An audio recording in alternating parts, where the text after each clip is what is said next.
happy hump day, everybody. Good to be here. Good to be seen. Man, I feel like my hoodie is just enveloping me. It's kind of a weird feeling. I feel like I'm being choked by my hoodie, but there we go.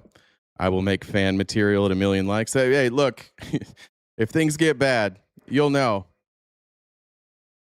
The man with a leaf blower outside my house. I said no new hats. I do have new hats. That's right. I forgot to wear the new hat today. Convinced. Yeah, that's right. I changed the hats for this game. But yeah, if things go poorly, if at some point things aren't going well, you'll know because I'll suddenly start doing like OnlyFans shit, and I'll be taking a lot more selfies. I recently had somebody tell me that I needed to take more pictures of myself, and I updated a picture of myself on Instagram. I took a selfie, and I felt like a fucking idiot taking it. So. Yeah, he does look crazy. Like, doesn't it feel like I'm massive here? Like it's just black on black. It's crazy. Hey, Jen. That's not a statement you hear very often. What'd I say? Did I say something weird? Yeah. Yeah, sorry about that. That you're massive. Oh yeah, that doesn't it doesn't happen. Yeah, that's not something you typically hear. But hey, first time for everything, I guess. Someone asked if my hip is all right. You'll see me adjusting all day today. It's not super all right. Kind of hurts today. So did you say it was at a soccer injury that makes you? Just years of wear and tear, but mostly it's just been bad posture. Doing this shit for years. It was when I first started this. I mean, I was on TikTok for like 6 or 7 hours, 8 hours a day. I was on all day. If I wasn't with my daughter, I was on TikTok as we tried to build this. So ironically, I'll have to find the video. So I ran across a video last night that was talking about how for sitting up straight, that I'm off of memory, like your knees should be. There's certain things. There's your feet or your knees should be higher than one spot to make higher than what? I have to find it because I don't remember exactly what it was. So I don't like to say things that I'm wrong, but there's a certain thing if you sit with your, I'll have to find it to show it to you. I'll find it after. I've started like laying on the floor if I'm looking at my phone so that my head goes this way instead of like looking straight down. Yeah. When I try to do stuff like that, my phone ends up falling on my face, so that's not fun. Madeline, I am aware of the tier list of TikTok debaters. I am. Who told me? I think Z-Pack told me. I saw it. That was a funny list. Listen, yesterday I thought about sending it to you, but I didn't know. Do you have the list? I don't know if they came up with a final list. I don't have it. No. Some people, admittedly, I didn't know a lot of people on that list. Like a ton of people that were on that list, I didn't know. There were some surprises. There was definitely some surprises on that list. I thought, I don't know I don't know how the tiers are. I think S tier is the highest tier. Yeah. I thought Dana being S tier was fucking wild. Of all the conservatives I've talked to, like she's nowhere near the top. That was bizarre.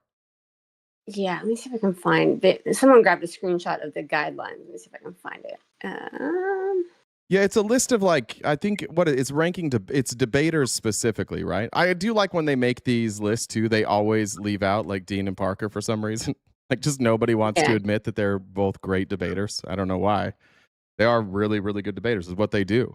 It's literally their entire that's their job is they debate. They're two of the best. I always think that's kind of funny that they get left out.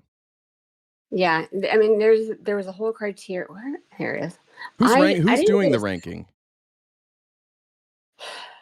There was Sports Mom was there. T-Bone, I think, was there. Here, Casey has it.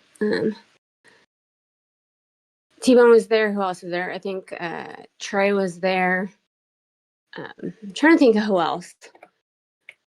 Oh, T-Bone. People are saying T-Bone made it. Okay. Yeah, it was on T-Bone's live. So I sent you a screenshot of the guidelines. Able to present and ground arguments, can give entailments of opponent's arguments and deconstruct them. Is willing to go. So go into the go to The opposition. trenches. Yeah. The trenches. Yeah, for ops. Love of Spin the the game. block Variety onto of ops topics. panels. Love for the Yeah. game. Variety. Okay. Well, do you have the list? That's what I really wanted to see. Yep. Looks like there's a. In case you got the list, here's the list. They did talk about you. They They did. Good. acknowledged that you won against Maud, that you won that debate. They talked about that. What an acknowledgement. Right.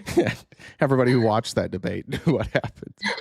All right, so this is S tier. All right, I agree with Adorna. Do I know who Art is? Who's Art? Trying to see. Oh, I know who Art is. I Mike haven't the seen him around Patriot. anymore. He's pretty good. Jeff, I'm guessing that's Jeff, End of Species. Mm-hmm. Do I know who Officer Real Talk is? You've probably seen him. You might not remember. Are you showing this to everybody? Yeah. Oh, shit. Nobody can see it. Motherfucker. Mm-hmm. There we go. Sorry, guys. Sean is Commissar Sean, I'm guessing. Mm-hmm. Yep. Covey, Moongoon. Moongoon's, I don't know. He's all right. Actually, Moongoon's good for a conservative. Chewy. I don't know who Chewy is, or Jesse reads books. I don't know if I've ever seen Wawa debate. Robert Durant. Jesus Christ. That's another fun horrific. fact. Does he debate? That guy sucks. Is he still pretending that he's like a campaign manager? Is he still lying about that? Probably. I haven't been going and watching a lot of debates because people are stupid on it. So I don't watch a lot of them. But Bex. yeah, he's still around. I think he was. Good Lord. Also, this might be a tough thing for you to hear, but your former interest. Can I guess? Oh, my former interest. Go ahead. Never mind. I thought you were going to say something else. Catfish was a C. What's C? How far down is that? I don't know. Is this in order? Does this mean all of these people are above me?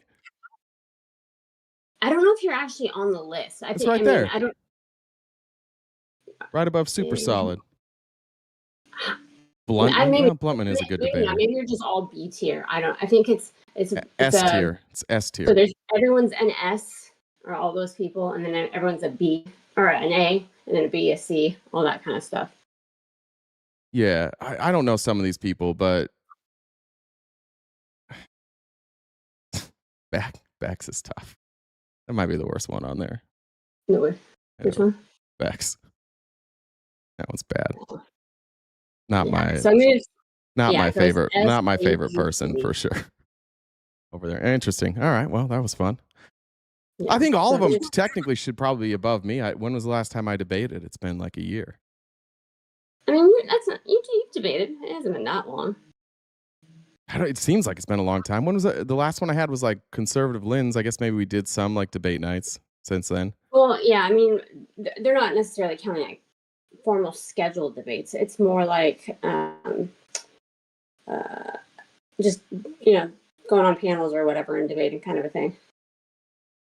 Oh, okay. Well. And I found the video about how you should sit so your hips don't hurt. We're gonna watch this. Okay. This is good. We're giving medical advice today. All right, let's see. Here's the volume.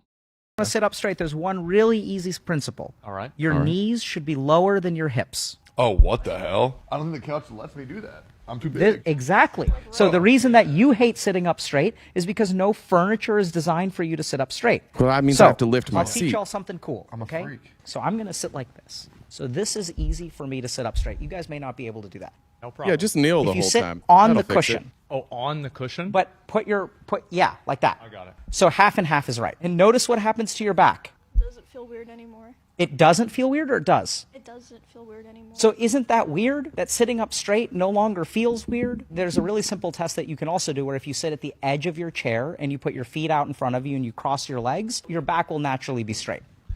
So edge of the chair. Feet Yeah, so scoot back just a little bit, and you notice the difference now? Is that Asmongold's like The way employed that brother? all of us Who's are that sitting guy? right now is wrong. The way that we're sitting is not how we're supposed to sit. How we're supposed to sit. So if you guys want to sit up straight, there's one really easy principle. All right. Your knees well. should be lower. There you go. We all learned something today.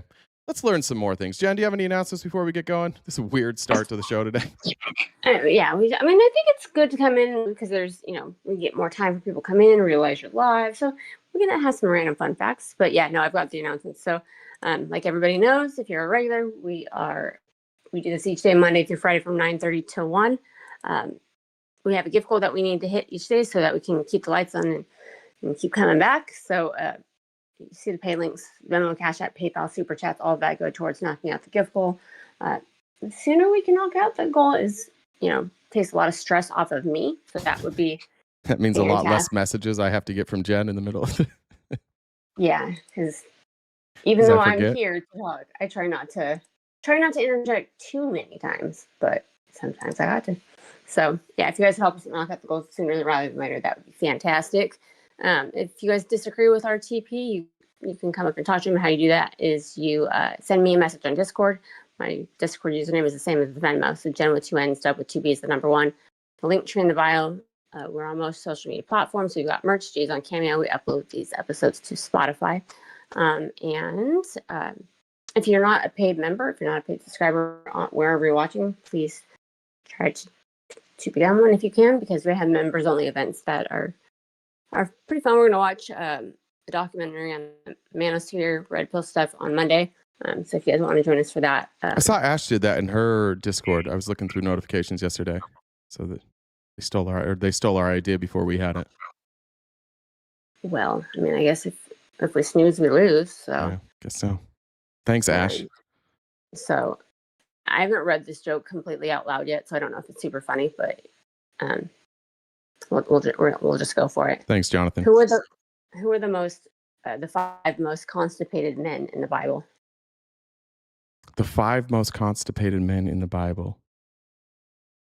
I don't know. Cain, he wasn't able. King David, heaven and earth couldn't move him. King Solomon, he sat on the throne for 40 years. It's a long time. Moses, he took 2 tablets and went up to the mountain. And Noah, he spent 40 days and 40 nights in the ark, and he passed nothing but water. That's so stupid. That would kill at church, though. That would have killed at a Mormon church. Axe says, getting it started for Jen's stress relief. Thank you. Generally, Jen's stress relief comes after our lives when her boyfriend shows up, but it'll be nice to get some of that relieved before he shows up, and then a little less pressure on them. All right, this is gonna have to get clipped out of the show. So as always, congratulations on being here live, because you get to watch this. This is the best thing the Daily Show's put out in a long time. I actually was I told you guys yesterday I was going to cover this today, and I'm not covering it today because the Daily Show did it, which is great. But I do really like Republican drama. I don't watch the show, but I've been a little wrapped up in Secret Lives of Mormon Wives drama. I like when other people are dysfunctional, and the Republican dysfunction right now is magnificent, and here's not good.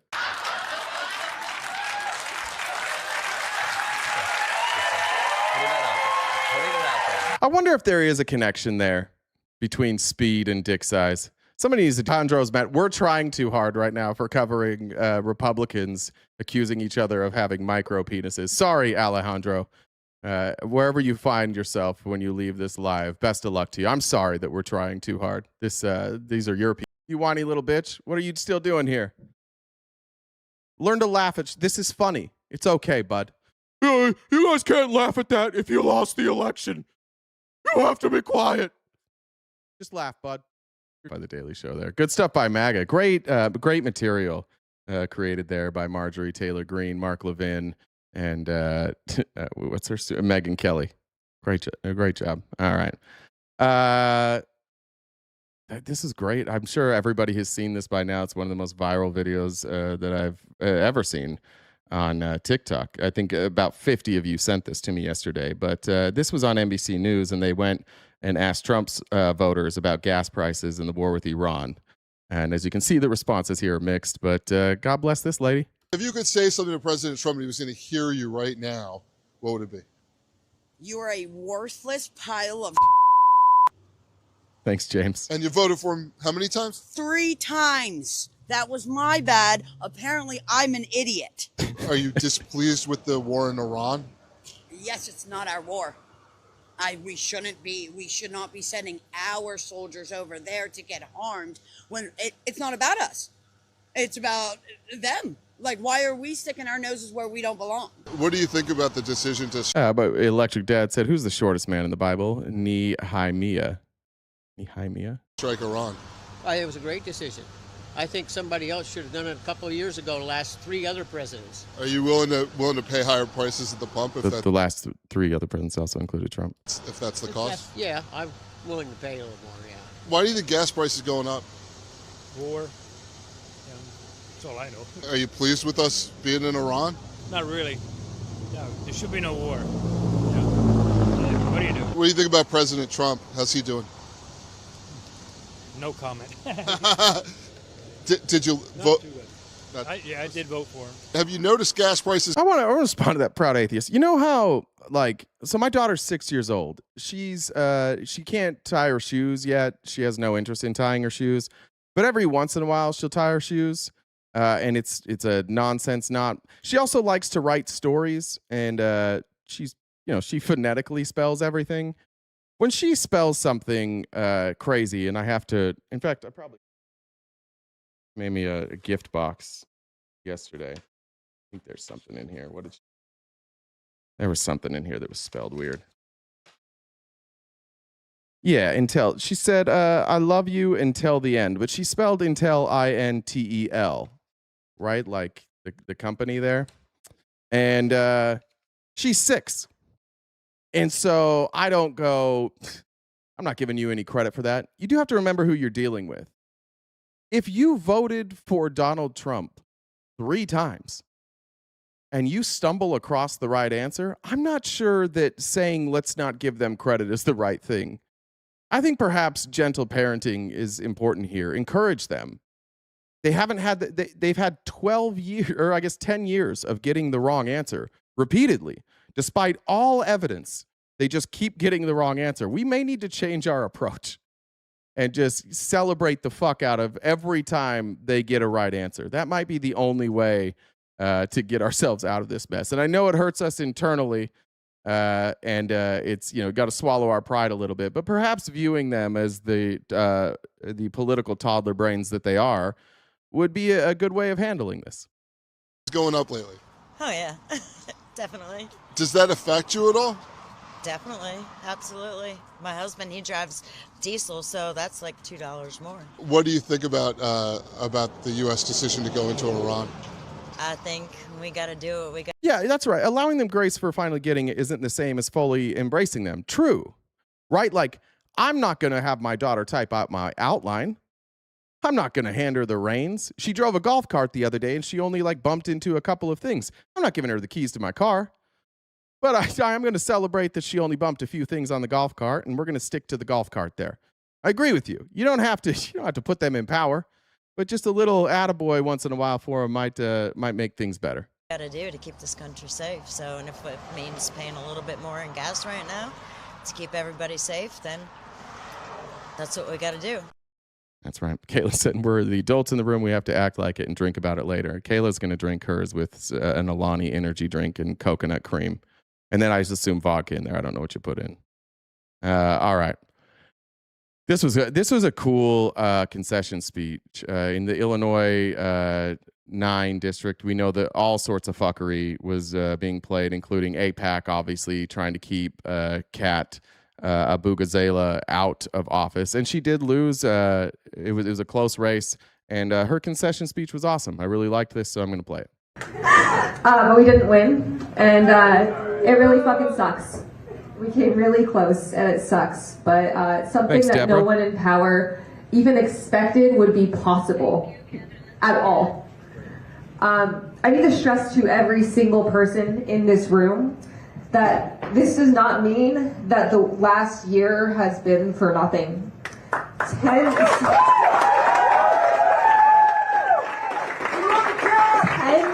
of thousands of people powered this campaign, knocking doors, making calls, donating what they could.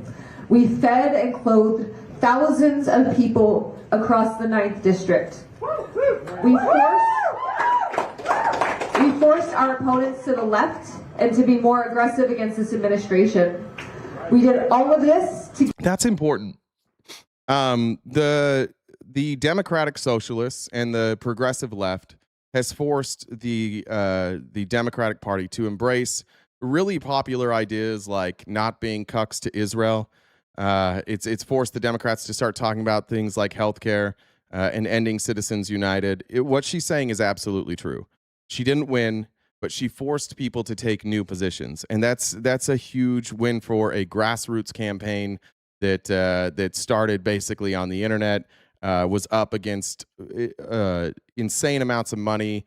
Last minute, they were trying to pay influencers. Obviously, they were afraid she was going to win because they were throwing out $1,500 for a single post. Again, we know that was Amanda informed that they offered $1,500 for a post. Just to be clear, I don't know if it was TikTok or Instagram that they were giving it to her on, but like on Instagram, 30,000 followers. So your reach is limited there. Even 100,000 followers on TikTok, your reach is fairly limited. They were really desperate to get people to shit on Abu Ghazala. I don't know if I'm saying that correctly, but incredibly run campaign there and made the Democratic Party a little bit better. Together from the ground up with everything against us. Thank you for being involved. And the work isn't over. There are progressives all over the country who are taking a chance just like Abu Ghazala, thank you. We did, and we have to help them win. No matter how hard it is, we have to send a message to this administration, anyone who enables it, and I'm talking directly to them right now. You and your jobs are not safe. This is the start and not the end. We are not tolerating the status quo. You cannot kidnap and kill us and our neighbors. You cannot start illegal wars. You cannot trample on our rights and see our lives as a means for profit. We will continue to come back, and every single loss like this one just makes the path easier for the next person who takes the same chance. Chris Mowry was talking shit about her, and you were surprised? Yeah, I'm not a fan of Chris Mowry. I'm not a fan of either of the two, of Harry Sisson or Chris Mowry. Those are mouthpieces for the Democratic Party and the establishment of the Democratic Party. I'm not a fan of either of those two guys. It's very clear that they're very trained. I can say the same with Mockler. I just think that they avoid like controversial subjects. They are political operatives. I don't think that they're like, I don't think anybody should look at their opinion like it's their own. They're very scripted. They're very trained. They're very good at what they do, and they get a big following. But that doesn't surprise me at all that Mowry would say that.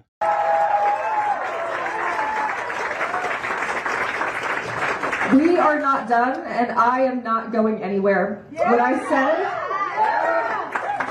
I would spend every single waking moment of the rest of my life to hold this administration accountable, win or lose, I fucking meant it. And I know all of you do too. So thank you for supporting us. I'm sorry that this sucks, but fuck Trump, fuck ICE, free Palestine, and I love you all. Should be everybody's sign off from now on. It's great. Incredible stuff. She should hold her head high with the campaign that she ran, and to get that close, coming from where she came with the amount of money and the establishment against her. That was incredible, what she did. Okay, I'm going to skip 4, actually. I want to talk about the SAVE Act, which it doesn't look like is going to pass. It looks like it's pretty dead in the Senate. But I wanted to show this clip for a couple of reasons. Number one, I don't think that Republicans have any way to defend the SAVE Act. And anytime they're challenged on the SAVE Act, they have to be snarky little dipshits. I don't even know whose live I was in, but I heard people talking about the SAVE Act last night. And the defense for the SAVE Act is, it's not impossible to vote. You can still vote. You just have to jump through more hoops. Yeah, that's the point, though, right? Like, we're making people jump through more hoops for no reason. Nobody has been able to articulate what exactly it is that the SAVE Act is saving us from. Like, what is it going to solve? Republicans, while here, there was Himothy, you were here, you're just anti-Democrat. Maybe you could tell us, welcome, by the way. Could you tell us what the SAVE Act is supposed to protect us from? What's this big thing that we need to worry about so much that we need to, in a midterm year, we need to pass legislation that fundamentally changes the way that people have to register to vote? Saving us from progress. That's a good point. Women, yeah, it saves us from women. Democrats just cheat. Yeah, we get it, bud. Voter fraud. Okay, what voter fraud? What specific blessings, inspiration, what specific voter fraud is this going to protect us from? Could you give us some examples of voter fraud in the past that this would have protected us from? Too many women are voting, yeah.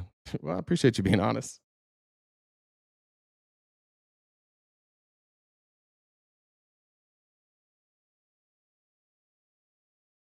Anything there? I'm looking. I don't think it's 68 people. I think it's less than that. Looking for answers. Every time we do this, how come every time we ask, they all get quiet? To prevent people illegally voting and taking away actual citizens' voices. Yeah, but remember, what I asked you for is could you point to a time in the past when that happened and how this will fix that? Like, pull out your ID right now. Faithful Patriot. Pull out your ID right now. When you look at your ID, does it verify your citizenship on your ID?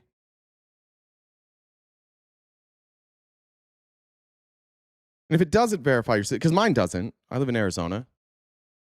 There's nothing on that ID that verifies my citizenship. Just the thought that I have it, right? That I was able to prove my citizenship to get that ID. Yeah, but God bless inspiration. I appreciate that. People voting who are not citizens. In the last 30 years, there's been like 10 total, and they get caught and they go to jail. It's not an issue that ever happens. So you guys are just writing laws to make it more difficult for Americans to vote based on a hypothetical problem that does not exist. So what you're saying is, if you're worried about those 10 people, you're saying you want to make it more difficult for regular people to vote so that those 10 people over the last 30 years, their votes won't count? I think it's 30, isn't it, Donna? I think it's 30. Wasn't it 30 years? Could be 40. I thought it was 30, though. No? Okay. Well, here's Tarlov. And what I want you to pay attention to here is that they will interrupt her on Fox News, as they always do. What they won't do is counter her argument. Well, it's very easy to be against the Save America Act. Lisa Murkowski and Tom Tillis are against the Save America Act. And it sounds like, to some degree, Joey Jones actually is, in the way that it's being represented right now. And Dana is right that Republicans should take what I would say a quasi-W, I guess, what they'll get out of this win when they have a vote on it, and move on to other things, because this thing is absolutely dead in the water. And Joey was the only one who actually used... Corey, the law, there's already a law against people who are here illegally voting, and they don't vote. They almost never, ever vote. It's not a real problem. The correct term, and talking about how this... Remember yesterday, sorry, proof of not to cut off Tarlov after I accuse them. Remember yesterday how we talked about everything Republicans think, everything they believe is just something that somebody has lied to them about that they're afraid of? That there is absolutely nothing Republicans endorse or support that isn't entirely based on a narrative of fear-mongering? This is one of them, right? People who are here who illegally don't vote. They almost never vote. Out of 2 billion votes, 10 were people who were here and were undocumented. But Republicans scare you into that so you don't know the truth. That they don't want women to vote. that they don't want poor people to vote in rural places, that they want to, the truth is, the less people vote, the better it is for Republicans. It's just voter suppression, and they're lying to you, and they're using your fear of immigrants to convince you to do it. Citizenship bill, not a voter ID bill. If it was a voter ID bill, I think you could get elected. No, they didn't, Kim Marie. They found voter rolls in Illinois, Minnesota, Louisiana, and Arizona of illegal. No, they didn't. They did not. They have not found first of all, they haven't even gotten the voter rolls of those states. They've only, of the states you just named, Arizona is the only one that they got, and it's only Maricopa County. And they haven't even analyzed that county yet. It is crazy, like how easy it is to get you to believe shit. Like, I don't know who told you this. I don't know if you just made that up. But they've only seized voter rolls in 2 places, Fulton County, Georgia, and Maricopa County, Arizona. And in neither of those have they presented any evidence that there were undocumented immigrants on those voter rolls. You just made up that whole argument. A lot of Democrats to talk to you about it. Jim Clyburn has been out there saying he's for it. But when you talk about proof of citizenship, that comes one of 2 ways. So first, a passport, which only 50% of Americans have. It costs $165 to get a passport. And it's a majority of Democrats. Kim, cite a source for that, please. Thank you. To have it, not Republicans. Then you go to the birth certificate. I'm glad you had them in your house. I can say from my own experience, and I live very close to my mother, when I went to get my real ID, I'm someone who has 2 middle names. I haven't even changed my last name when I got married. I had to go back. I had to leave 2 times and come back to have the right identification to be able to get my real ID, because some of my IDs said Jessica Brooke Tarlov, some said Jessica Brooke Roberts Tarlov, some just said Jessica Tarlov, and that wasn't good enough. That's a great story. Well, it's the real experience. That's cute. But I know, but the point is that's it's not. And I didn't interrupt you. See, is he gonna make an argument here? Is he gonna correct any of that? No, he's just gonna be a snarky dipshit. And his feet don't touch the ground. With bureaucracy. Who runs that? Who runs bureaucracy? What do you mean, who runs that? What do you mean, who runs bureaucracy? This guy has a job covering politics. And that's what he just said. It's called bureaucracy. Who runs that?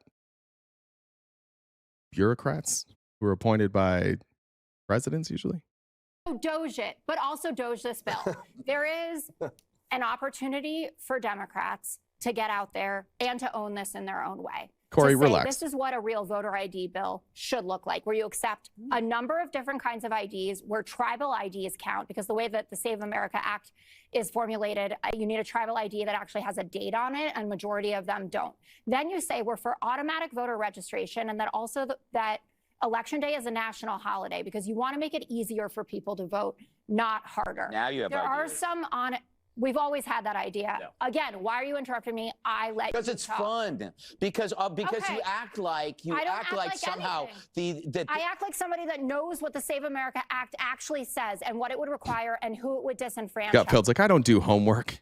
I'm just snark. Young people, old people, married people. It's not if you are disenfranchising adopted, anybody. Really, if you cannot get yourself registered to vote because you don't have a passport, give everyone $165. Go door to door. You get $165. You get $165. Or if you change your name, you were in the adoption system. You were in foster care. It's a great joke. There's the Democrats. Hasn't Trump promised like checks like 3 or 4 times now in this administration? Guys, funny. All right. If your 45-47 joke was funny, that. Bud, we're going to cover Nick Shirley's journalism today. Nick Shirley is the dumbest motherfucker in journalism. And if you think that what Nick Shirley did in California is good journalism, that means you're dumber than fucking Nick Shirley. We're going to debunk that whole thing. It was worse than Minnesota. Nick Shirley's reporting, which we're going to watch the whole goddamn thing today. It is embarrassing, unless you're Bud, because Bud's got 7 brain cells occasionally bumping into each other that makes him think Nick Shirley can't read, dude. Was hilarious. That was legitimately very funny.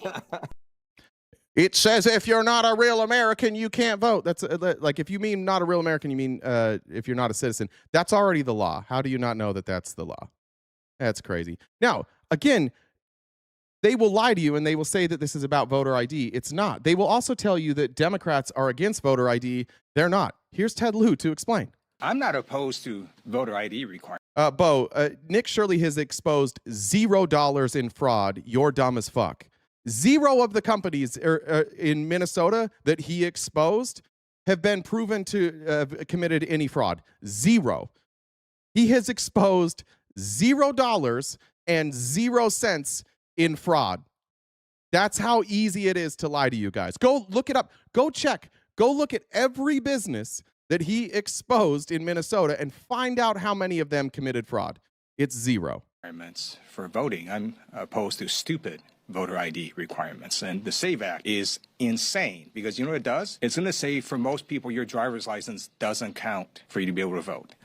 So how do you prove you're a citizen? Well, hope you have a passport. If you don't have a passport, you got to go try to find your birth certificate. But if your birth certificate's name doesn't match because you're a woman and married and name change, guess what?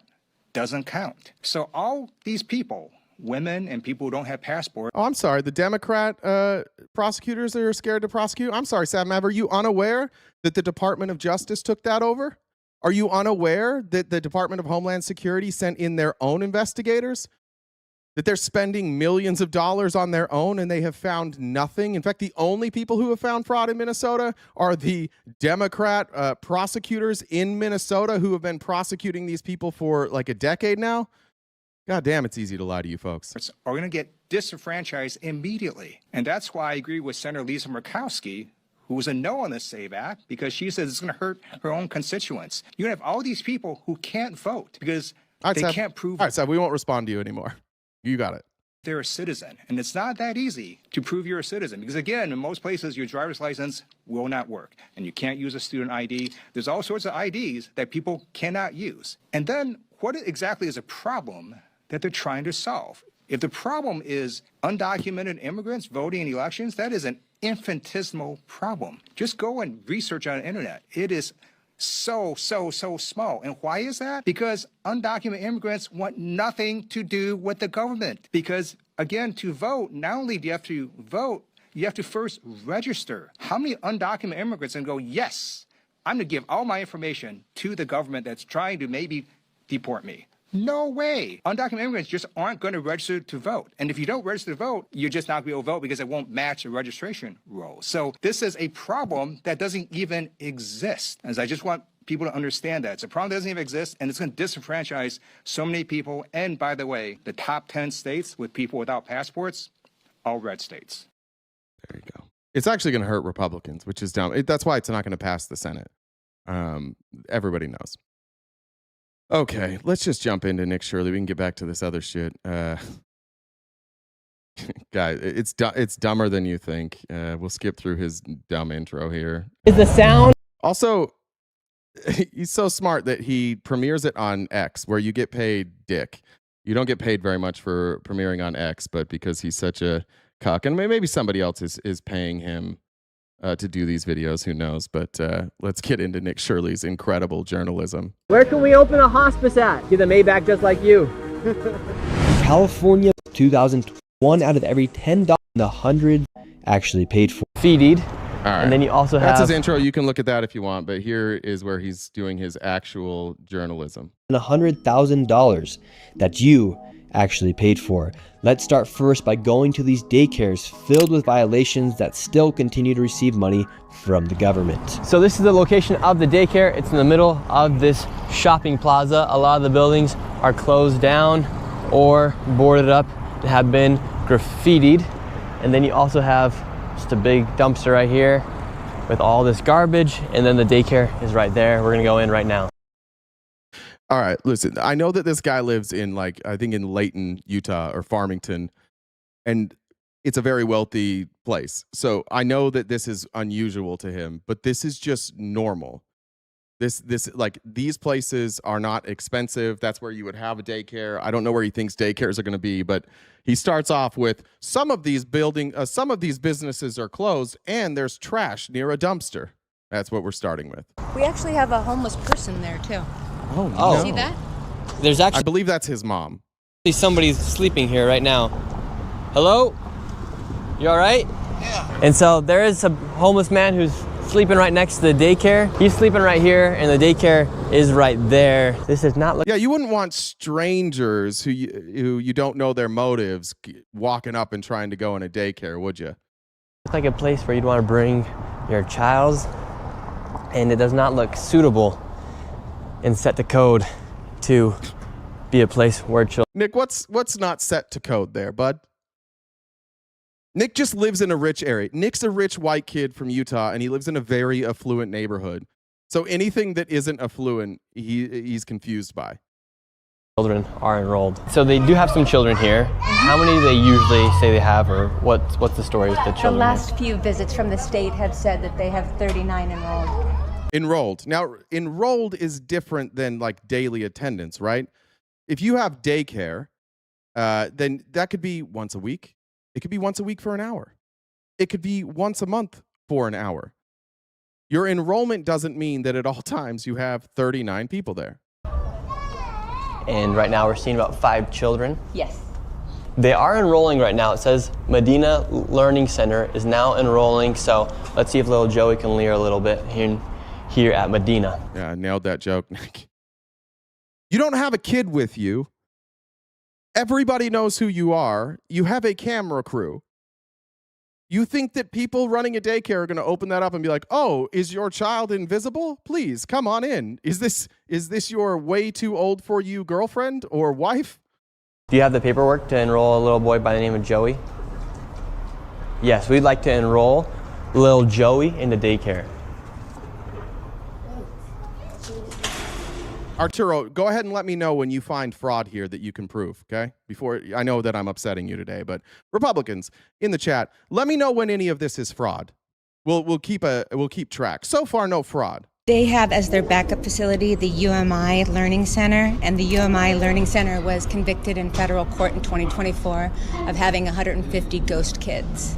Yeah, so this guy, the UMI owner, was sentenced to prison because a Democrat prosecutor in 2024 uncovered fraud, found the fraud, prosecuted the fraud, sent the owner to prison, and now it is under new ownership. And what she's talking about here that she can't figure out because she's Nick Shirley's mom and he seems to have gotten her IQ, is that was an emergency plan. So if something were to happen to this particular daycare center, if there was a fire or a gas leak and you were taking care of kids, there are 2 other daycare centers that are nearby that are listed as places that you can take your students so that they are safe until their parents can come and get them. This is the fraud that they've uncovered, fraud that somebody already uncovered and prosecuted. And because they're close by, if there happens to be an emergency, they could take their kids to that daycare until their parents could pick them up. Incredible stuff.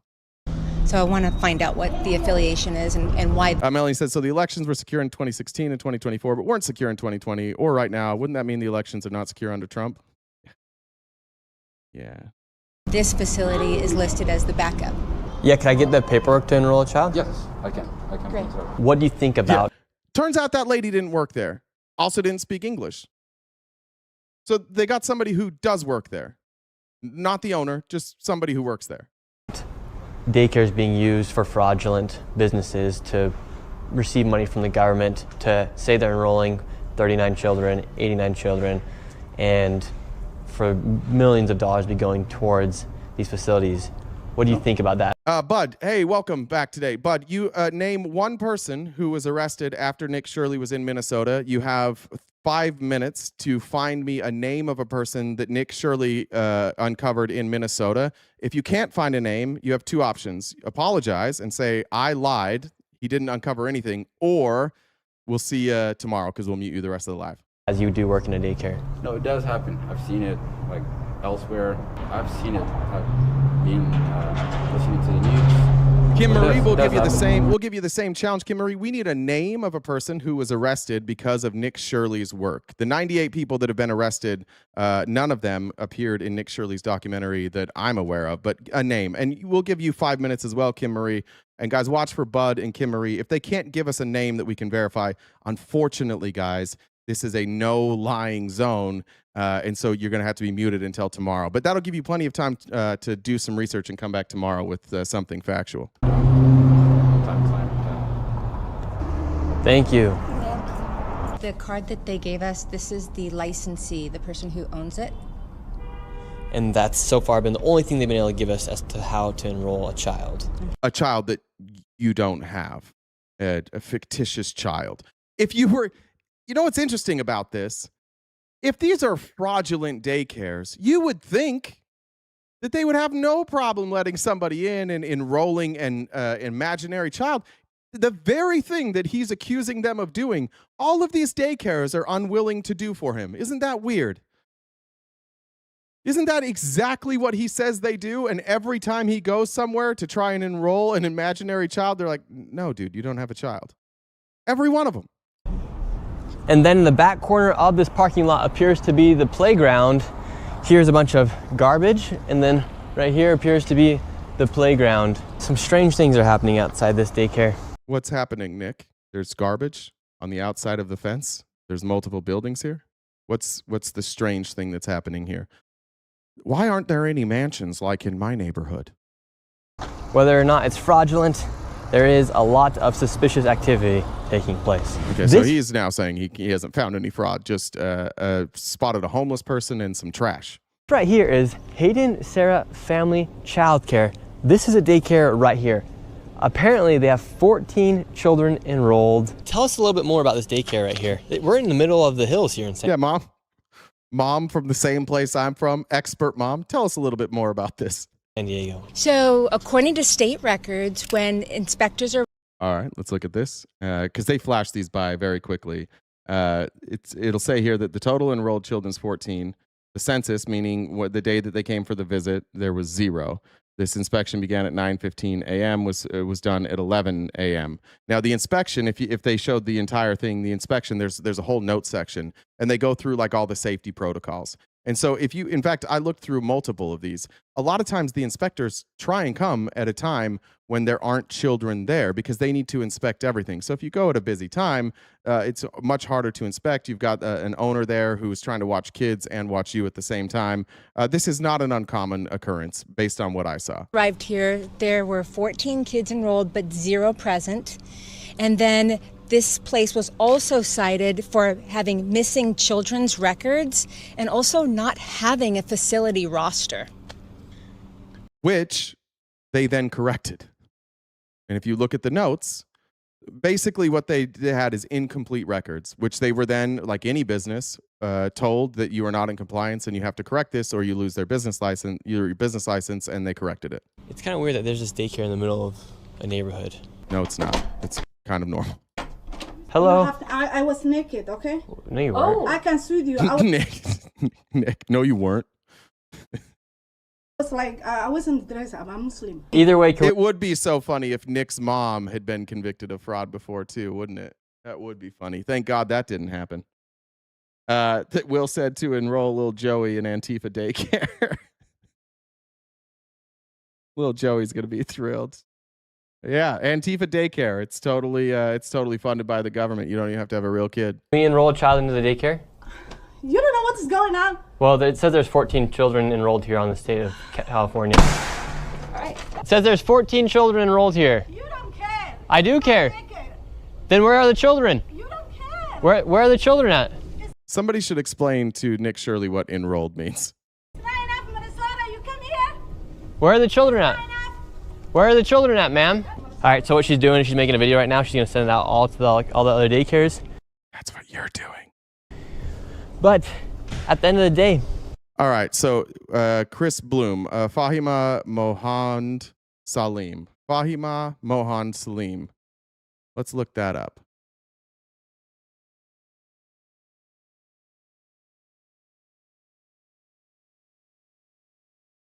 Don't see an arrest there. Were they in Nick Shirley's video?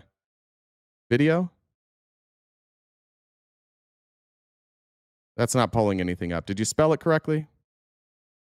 List of names. Oh, Jason, you are listing names that were arrested before. You listed Amy Bach. All of those names that you just listed there, those people were all investigated. None of those people had anything to do with a single business that Nick Shirley investigated. All of those, including, I'm assuming, I don't know all those names. Amy Bach was arrested, tried, and convicted before Nick Shirley ever even stepped foot in Minnesota. This is cool. See what you guys are doing here? Well, I'll take that whole list. I can probably copy and paste it. Let's see. Can I copy and paste that? Oh, that was the whole crew. That was the whole crew of people that got arrested long before Nick Shirley was there. Wasn't that like 2019? Yeah, all right. Amy Marie Bach. Yeah, all right, Kimmy. Kimmy's about to watch this.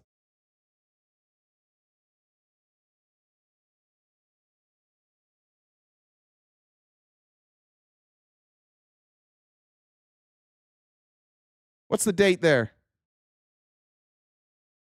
What's this date, Kimmy? March 19th, 2025. That was like 6 months. Everything was done. The conviction happened 6 months before Nick Shirley showed up. That's how good Nick Shirley is. He shows up and he gets people convicted in the past. It's fucking incredible. Great stuff, Kimmy. Abdi Nur Saleh. All right, we'll do this all day. Abdi Nur Saleh. January 28th, 2025. Whoops. Almost a full year before Nick Shirley showed up. Want to keep going, Kimmy? Let's keep doing it. There it is. What's that date there? Tuesday, January 28th, 2025. Whoops. Try again, Kimmy. Mustafa Jama. Let's do this all day.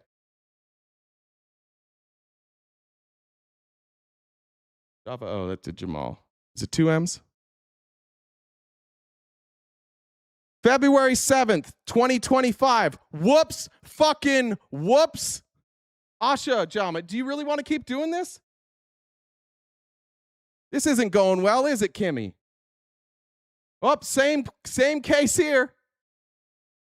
You want to get these other names out of Abdullah Hussein? Mekfira Hussein?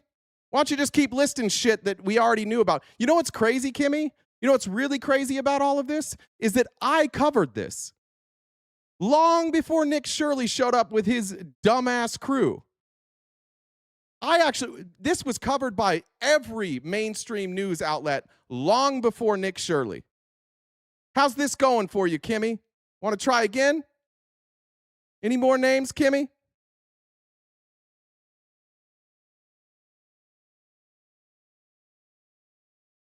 You're the biggest. Don't look over here. I am looking over here. You guys are giving me the names. I'm pulling them up. Any more, Kimmy, or are we done with that? Now, Kimmy, you have to say that you were wrong, or else you got to go. Your next thing, Kimmy, has to say, you were right. I can't name a single person that got arrested after that was exposed by Nick Shirley. Come on, Kimmy, you got to say it. Let's show the people that you can admit when you were wrong. I just showed it to you, Jeremy, and you got to spell a liar correctly. I literally just showed it to you. It's on the screen. All right, mods, will you watch for Kimmy? If the next thing she says isn't, I'm sorry, I'm wrong, go ahead and mute her until tomorrow. Kimmy, you can try back tomorrow. Enrolled for 14 children, no children here, and this is from the state of California. We're not targeting Somalian population, we're just going after daycares, and it just so happens to be that all the daycares, they are Somalian so far. I don't know how we know that. OCD said Nick Shirley will believe anything. He believes Joseph Smith read golden tablets by seeing a stone inside a hat. Actually, Nick Shirley probably doesn't believe in the stone in the hat, OCD. He probably is stuck on the old Mormon story that they used to tell us that they lied about, that it was through the power of God, or the Urim and Thummim. He probably doesn't know about the stone in the hat. He's one of those dumb Mormons that doesn't know their own doctrine. But yeah, he will believe anything. Where are the children at, ma'am? 14 children. Would you like to make a statement as to where the children are? You don't care. How does he know when the children are supposed to be there? Hassan Abdullahi. All right, trailer shift. We'll do this for you. But trailer shift. If this person was arrested before Nick Shirley, then you have to apologize or you got to go. Okay. Abdullahi.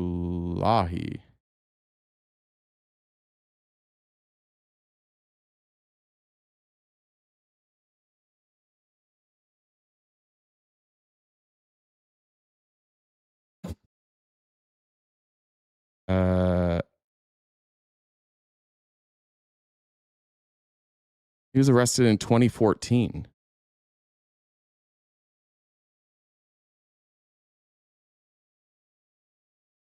All right.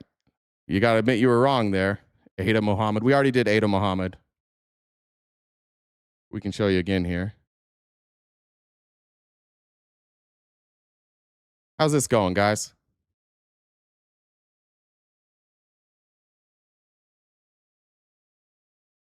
I don't see anything under that name, under Ada Muhammad. Let me type in Minnesota with it and see if that pulls up.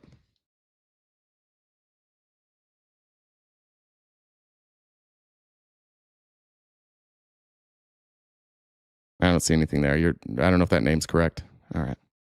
Back to Nick Shirley being a dumbass. Ma'am, we would not be here if we weren't asking you. We're not mad he's exposing fraud. We're mad that you guys are too fucking stupid to realize he's not exposing fraud. You don't seem to know what fraud is, Maddie. And that's why we keep asking you guys for names of people that he exposed for committing fraud. And we're watching this video because so far no fraud has been exposed here. Just like in Minnesota, no fraud was exposed. And if you don't understand that, I just have to tell you, you got to start reading. You got to start learning more. Like if you think that this is evidence of fraud, you're too dumb to consume this information, which is exactly what Nick Shirley's banking on. Don't care. What do you mean we don't care? This is why we're here. Care. And don't record me. You don't care. This is why we're here to ask about these daycares. Ask me who you are. Who you are. My name's Nick Shirley. You already know Nick that. Shirley. I know, but you a trouble man. How are we making trouble? You're causing trouble. Well, I would say you're making trouble. We just want to know where the children. You keep lying about people committing fraud, and you seem to target one specific community. No, I'm calling 911. For what? To you. For what? You come my house. We haven't done anything. I don't know.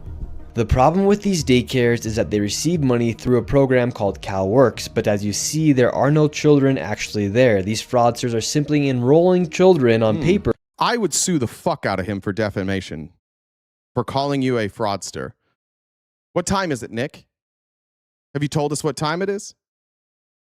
Did you look? Did you get access to their roles? What time are they scheduled to have children there? They're paid based on their schedule, right? So their total enrollment isn't how they get paid in California. The total enrollment tells you how many people that they watch. But again, that could be once a week. It could be once a month. It could be bi-weekly. It could be 5 days a week. It could be 6 days a week. But he doesn't have any of that information. He's just guessing. To receive government subsidies, even after the state visits these daycares and confirms there are no children actually there. The state does not. Now, that's another lie. So again, somebody should sue the fuck out of Nick Shirley because the state doesn't confirm there's no children there. The state confirms that at the time that they visited, there were no children present. That doesn't mean that they're not taking care of children. In fact, the state requires them in some cases to provide those roles, and then they verify those roles with the parents through audits. Not everybody, because obviously you can't audit every single one, but he has not exposed fraud. The government and the state continue to give these daycares money. Now let's go to another daycare. Once again, we have another daycare, but this daycare is right here inside of this home. And Jesse said, the attendance at my daughter's home run daycare fluctuates from day to day. Just because 14 kids aren't there that day doesn't mean shit. See if there's any children here. They do say they have 7 enrolled. The state has said that there is 0 when they arrive. Is this Habubu Family Child Care? Yeah, we were wondering if we could enroll a child into the daycare here. We know you. You need to get up from here because there is trespassing. You see the sign here. Also, is he committing fraud right now? Is this not a crime? Is this not the very crime? He's lying about having a child right now. That's not fraud? And can I speak with somebody on the sidewalk? Would you just like to speak with somebody? Yes, sir.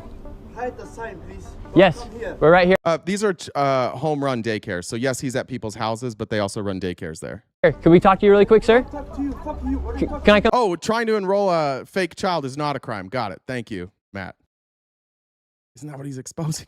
Come talk to you, please. All right, so right now the current... It's probably not fraud, for sure. But if he was able to get the paperwork and fill it out for a hypothetical child, then it would be fraud. Situation is we have some people yelling through the Ring doorbell cam. A man came out, started yelling, and then we also have this. Johnny said, shout out to everyone battling something, especially those battling illness and or diseases. I realize I'm not the only one battling these things, and I appreciate all the support this community gives. Yeah, shout out to you, Johnny. Ashley said, Nick Shirley is just uncovering how underfunded communities in poverty can be. Yeah. Also, the only fraud I see is a weird single man pretending to have a child to get into a facility with children. Yeah. And he's accompanied by his mommy, which I think is cute. I think that that's adorable that they're having this time together. Car recording us as well, but we just want to ask for some clarification for the American people. 4 different visits. The state inspectors have shown up. There's kids enrolled anywhere from 7 kids and up. And every single time... Went to Fenway in December and there weren't any baseball players there. The Red Sox are committing fraud. Defreezy. The state has showed up 0. 0 children. That's the state of California. We're just asking for some clarification. They won't even answer any of our questions. So essentially a house just like... Why would they? Brother, you've been exposed. You've been exposed as a phony. Everybody knows who you are.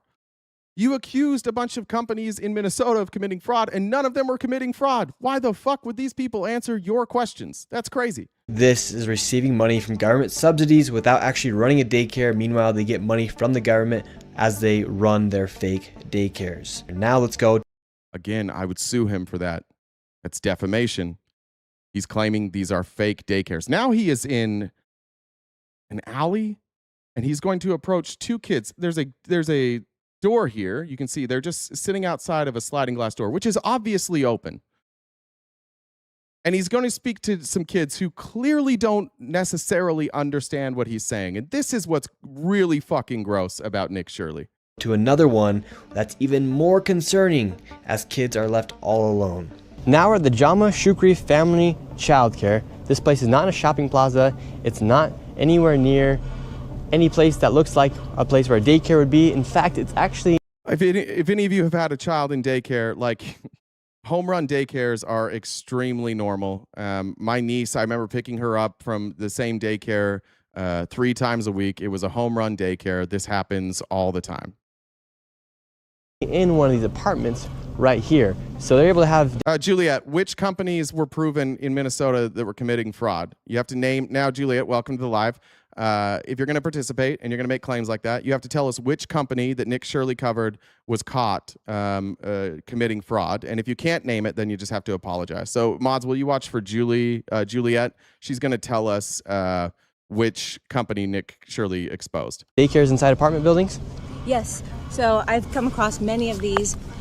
Some of these are on the third story of an apartment complex. It's only 1 bedroom, and yet the capacity is for 8 kids. Which one? Which one? You didn't show us one that was on the... We're just supposed to believe you? How come they didn't show us the 3rd story 1 bedroom apartments with a daycare? How does she know that? That seems like something that if you're going to say, and you somehow know that you would show some evidence of that, right? We just arrived at the daycare. We have 2 kids out here. Leering Center is just one example. They were not shut down for fraud. So try again, baked creature. I don't know if they're members of the daycare. There's no oversight right here. Can we talk to your teacher? Is your teacher there? So this is the first child we've ever encountered at one of these daycares. There's 2 kids out here right now, and we're gonna see if we can talk to the... Yeah, no, just approach some kids and put them on camera. That's a good idea. It's not fucking weird. It is, according to this... Use my common sense. I did. Common sense tells me if I want to figure out if a company was caught committing fraud and prosecuted for committing fraud, I would look to see on the state website to see if any charges were brought against that company. Uncommon sense is what you're doing, where you believe a dipshit, dumb motherfucker like Nick Shirley and say common sense because you're too lazy to get an answer. Shukri Jama. Can we talk to the adult? He is not here. Not here? Yeah. So you guys all by yourself? Yeah. Knock on the door. No one's here? No one's here. No Okay, so you guys are Why all do you think this kid's knocking? I've worked in door-to-door cells forever.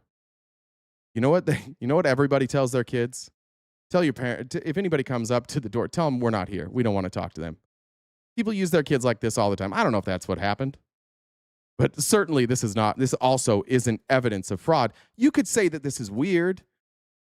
You could say that, you know, if it was me, for example, and a stranger was talking to my kid, I would come out. I think if these are the children and those are the parents, I would have come out. If these are people in daycare, I would have come out. You could make a good argument that when strangers are talking to children at your house, you should be aware of that as a good parent or as a good provider of daycare. I would agree with that. That's fair criticism. What it's not, though, evidence of, though, is fraud. by yourself? Okay. I can see by myself. Yeah, okay, that's concerning. No one's watching those children, and they're all by themselves. My heart is breaking right now. I can't. Oh, the fake tears. Unbelievable. They're not coming. Yeah, and what makes you so emotional as a mother, seeing that those kids are just out by They're themselves? not coming. The kids all by themselves. It's supposed to be a licensed daycare, and there's no adult anywhere. How do you know? What is going on? Yeah. Aren't you supposed to tell us what's going on here? Isn't that your job? Crazy thing is, California allocates $6 billion to childcare and daycare facilities just like these, and there are over 39,000 facilities in the state. The California Department of Social Services... Blue Chew says Nick loves our products, just ask his mother. Nick is an incel. Well, maybe he's a volcel. He's a Mormon. He's a virgin. I guess not incel. He's probably famous enough. He doesn't have to be an incel. But he doesn't believe in having sex before marriage. Even found an error rate of over 1.6% in their own audit. He already went on his mission. And to be very conservative, it is safe to say there's upwards of $100 million in fraud lost each and every single year. And now let's... Where does he get that number? Where did he just get that? To be conservative, we'd say there's $100 million in fraud. Based on what, Nick? Your feelings? Where did you just get that number from? This is how easy it is to talk to right-wingers. Just make shit up. Don't show any of your work. They want to believe it so bad. Anything but addressing the shit stain of our current administration. Anything but addressing that. And I do realize that we're going to do this for a day, but I'm going to do it one day, and then we're not talking about Nick Shirley until he does another stupid one. Head over to where there's so much fraud, you're going to lose your mind. Let's head over to Van Nuys, where there's home health care. Look at all we're going to lose our minds collectively. Now, I want you guys to keep check marks of how many times he exposes fraud. Not something fishy, fraud.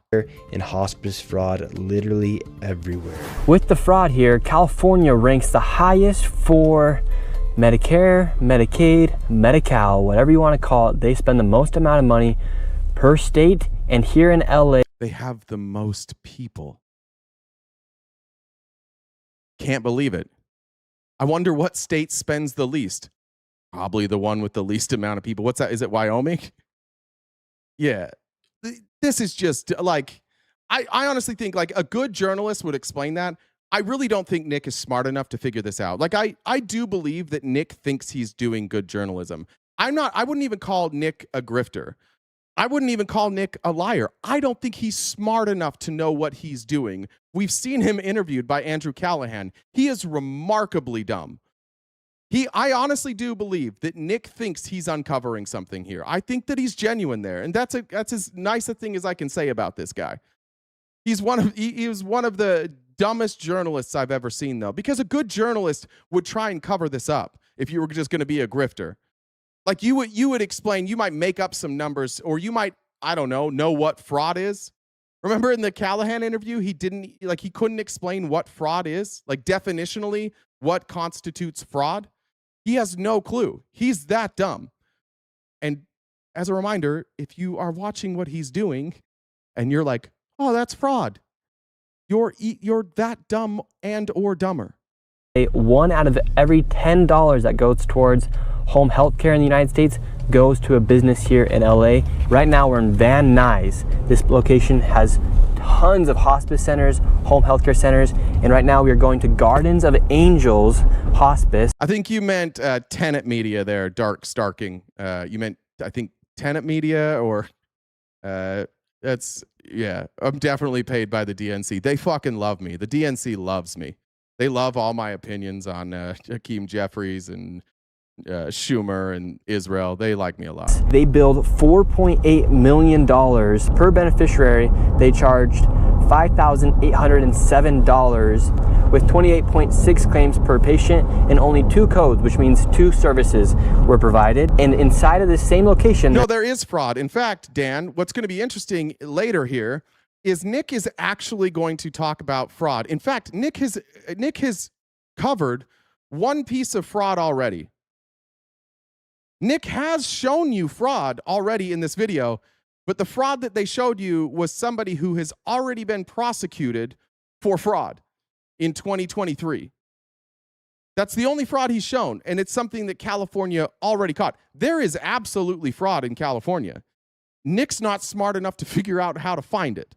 Nick's just going around and seeing things that he doesn't understand and going, that must be fraud if I don't understand it.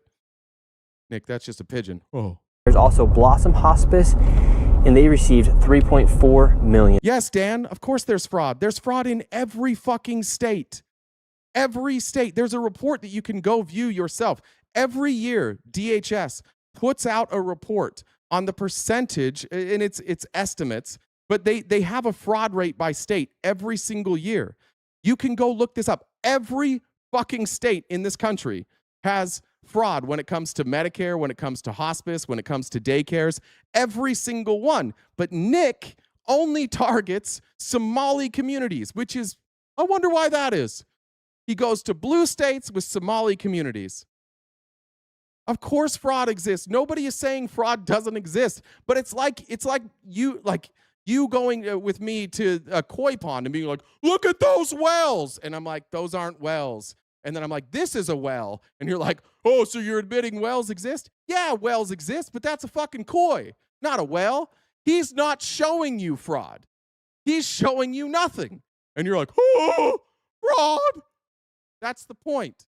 The point is, you guys need to start learning what words mean, what crimes are, like what constitutes a crime.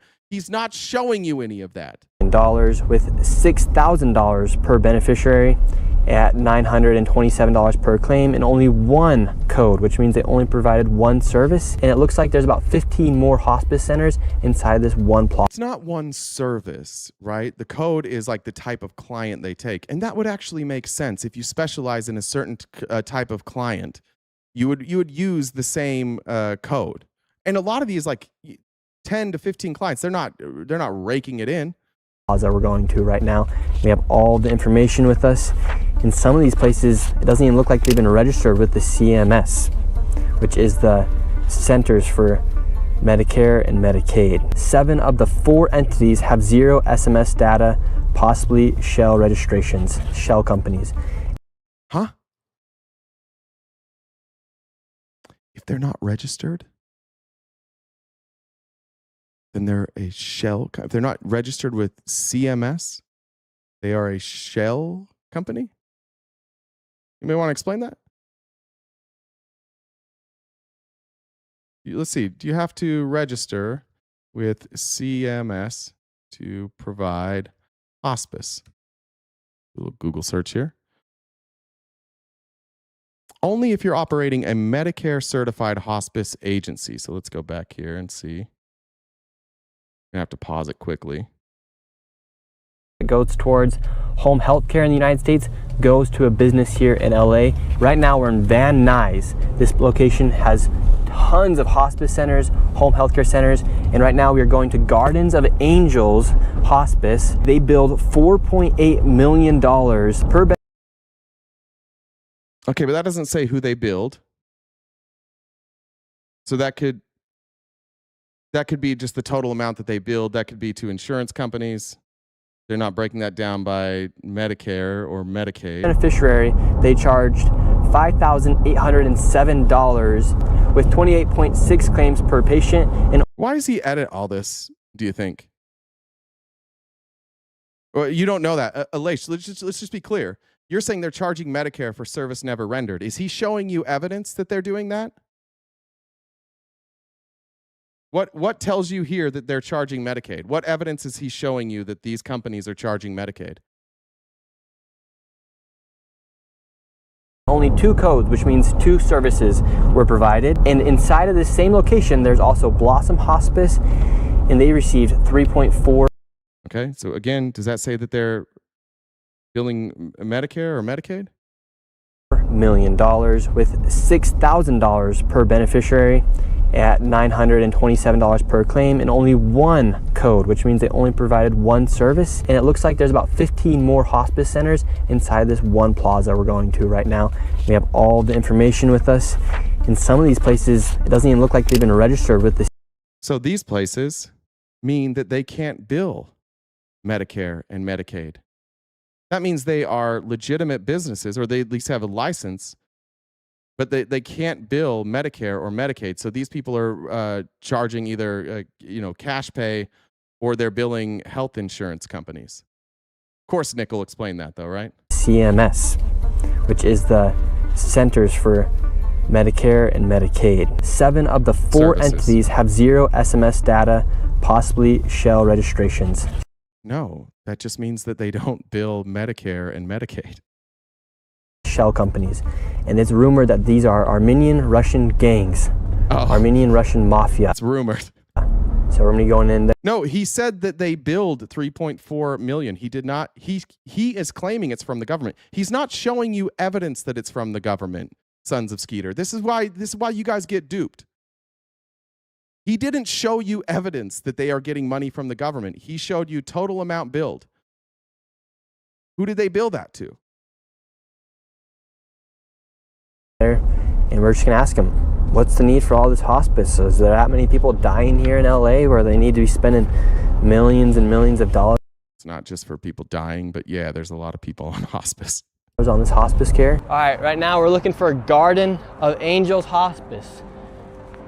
All these buildings are all hospice centers. Let's see if we can find Garden of Angels. This is the Angels of Haven Hospice Care. We have Angels of Valley Hospice. Hello, how are you?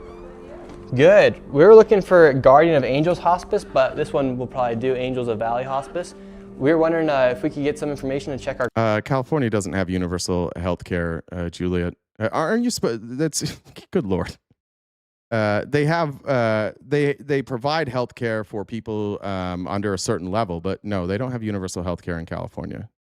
You got to get at one point, Juliet. You've got to get one fact right. That should be your goal the rest of this life. Get one fact right. Grandma into hospice. But anybody in California, raise your hand if you live in California, and then yes or no, do you guys have universal health care? Yeah. We would love to maybe see if it's possible to get her in here to Angels of Valley. We have to get a hospital referral. Yeah. Hospital referral. Okay, how many people do you guys have with you guys? Irrelevant. Irrelevant? Oh, okay. Where are you guys from? Where am I from? I'm from here. We're just... Yeah. We only take referrals from hospitals. How many do you have? Why do you need to know? Looking for a spot for our grandma. Yeah, no, we're doing only referrals from hospital. Okay. And by the way, yes, these are, of course, administration offices because hospice isn't in an office. Oh, no. Do we not know?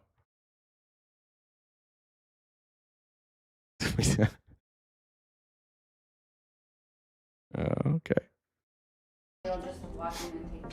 Yeah, because we're seeing hospice isn't in these centers. These aren't like medical centers. Hospice is like in your home or like the home of a loved one, or perhaps like if there's like a rest home, but they don't have in service, or like if they don't have like a staff, you can get hospice there, but it's not. It wouldn't be in here. These people just do the billing.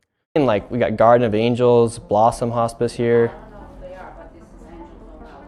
Okay, well we'll keep looking for Guardian of Angels then. Yeah, I don't know.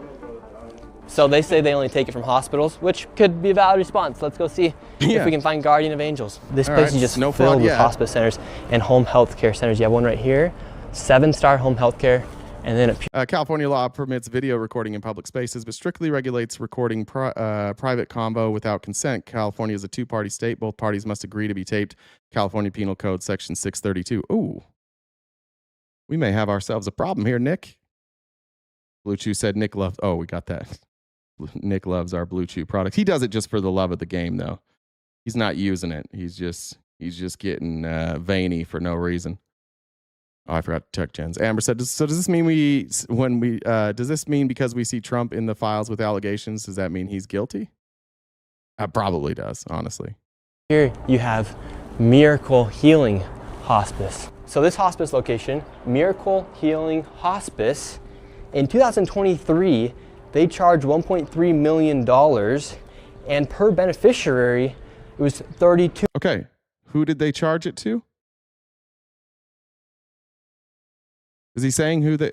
Okay, here you can see charge 1.3, Medicare 966,000 of that was to Medicare. See how now he can show you? How come on those other sheets he wasn't showing you the breakdown? But this one now he's showing you the breakdown. Isn't that interesting? $2,000 for 38 beneficiaries. Per beneficiary, that comes out to $32,000, $935. Let's see if Grandma could check herself into this one. I'm just trying to be a good grandson. Grandma can check herself into a hospice? They come to you, bud. You don't check yourself into hospice. They come to you. I don't think he knows what hospice is. When we're knocking the door, no one's coming. You look inside the window. Empty building. Now, I looked at this address. 2023, this place. They have both 222 and 223. Both of these are registered to them. You'll notice, I don't know what's in 223, but he didn't go look at 223. Received $1.3 Not million. a single piece of furniture. However, you could just work from home. Why would you need to be in the office? You're not providing any care there. Why couldn't you just work from home? I don't know what the law is. Maybe you have to have like a physical, like a a physical location. I don't know. But again, did this show fraud? Nope. In fact, it shows that Medicare approved of this billing and private insurance. So both private insurance and Medicare both had no problem dealing with this company. They seem to think they were legitimate, but there's no furniture, so it must be fraud. Nothing. Insane. This is insane. Okay, well, since we can't go to Miracle, let's see if we can get SX Home Health. Says they're open Monday through Friday from 9:30 a.m. to 5:30 p.m. It's getting really hard to find grandma the healthcare she needs these days. It really is, isn't it? We got SX Home Healthcare. They're not open, so. See how he said fraud counter. It's insane. Okay, well, since we can't go to Miracle. How is he counting this as fraud? He hasn't exposed any fraud. Well, let's see if we can get SX Home Health. Says they're open Monday through Friday from 9:30 a.m. to 5:30 p.m. It's getting really hard to find grandma the healthcare she needs. Guys, Ramboni also doesn't understand what hospice is. Hospitals are wheeling dying people out on the streets while these rooms sit empty. Ramboni, hospice takes place in your home. These people bill. They're the ones that are billing Medicare or your insurance. They are not medical professionals. They contract with medical professionals to come work in your home. There should not be any sick people in these buildings, Ramboni. It's nice to see you back again today, being just as dumb as you were yesterday. Yeah, my channel has a donations counter. That's true. We actually get donations. He has a fraud counter, and he hasn't caught any fraud yet. So his are fake. These days. It really is, isn't it? No, Vicky, we all believe that there's fraud. Nick just doesn't know how to find it. SX Home Healthcare, they're not open, so it's all right because you can go to Alpha Omega Ventana Hospice Inc. If you're required to have a physical space, you can't just rent a space. What? Of course you can rent a space. Almost everybody that has an office rents it. Almost nobody owns their office. Oh, Kaner, I don't know. Like, I don't know. Are you also unaware that these are just billing? Not only are these shell companies, these are shell buildings. It's like somebody took a motel building and turned it into 100 fraud. It's also a shell building. Okay. These are just normal office buildings, but these guys are young, so they've never seen office, and they live in Farmington, so they've never seen anything like this. This is just new to them. It looks kind of like a motel. And maybe it was. But I've seen office buildings like this before. organizations. I don't. We got a nice Mercedes down there. Three nice Mercedes down there. This 3 place Teslas. Might even double as like a illegitimate car lot. Like, are they selling a car right now? Grandma's not going to Alpha and Omega, so maybe she can go to. Now they caught auto fraud at the same time. You can buy a Tesla for less than 20 grand. They're not that expensive. Serene Touch Home Healthcare. Oh. Says they're open Jesus, Monday why are through people Friday, so 10 dumb? a.m. to 4 p.m. It's 1 p.m. right now. Let's see if they're hiring. Perfect. This one's open. See if they're hiring, did you say there, Nick? Let's see if they're hiring. Hello. And once again, it was completely empty and nobody was there. We went to the next door because it was another hospice. Here we have another location. We got St. Michel, HHCI. Home.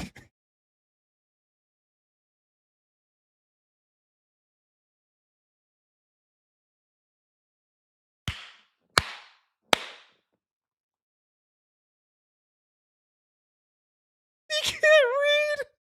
He can't read.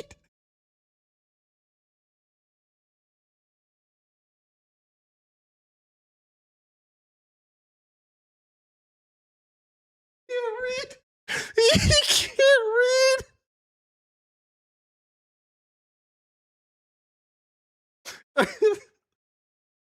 Healthcare Inc. Hello.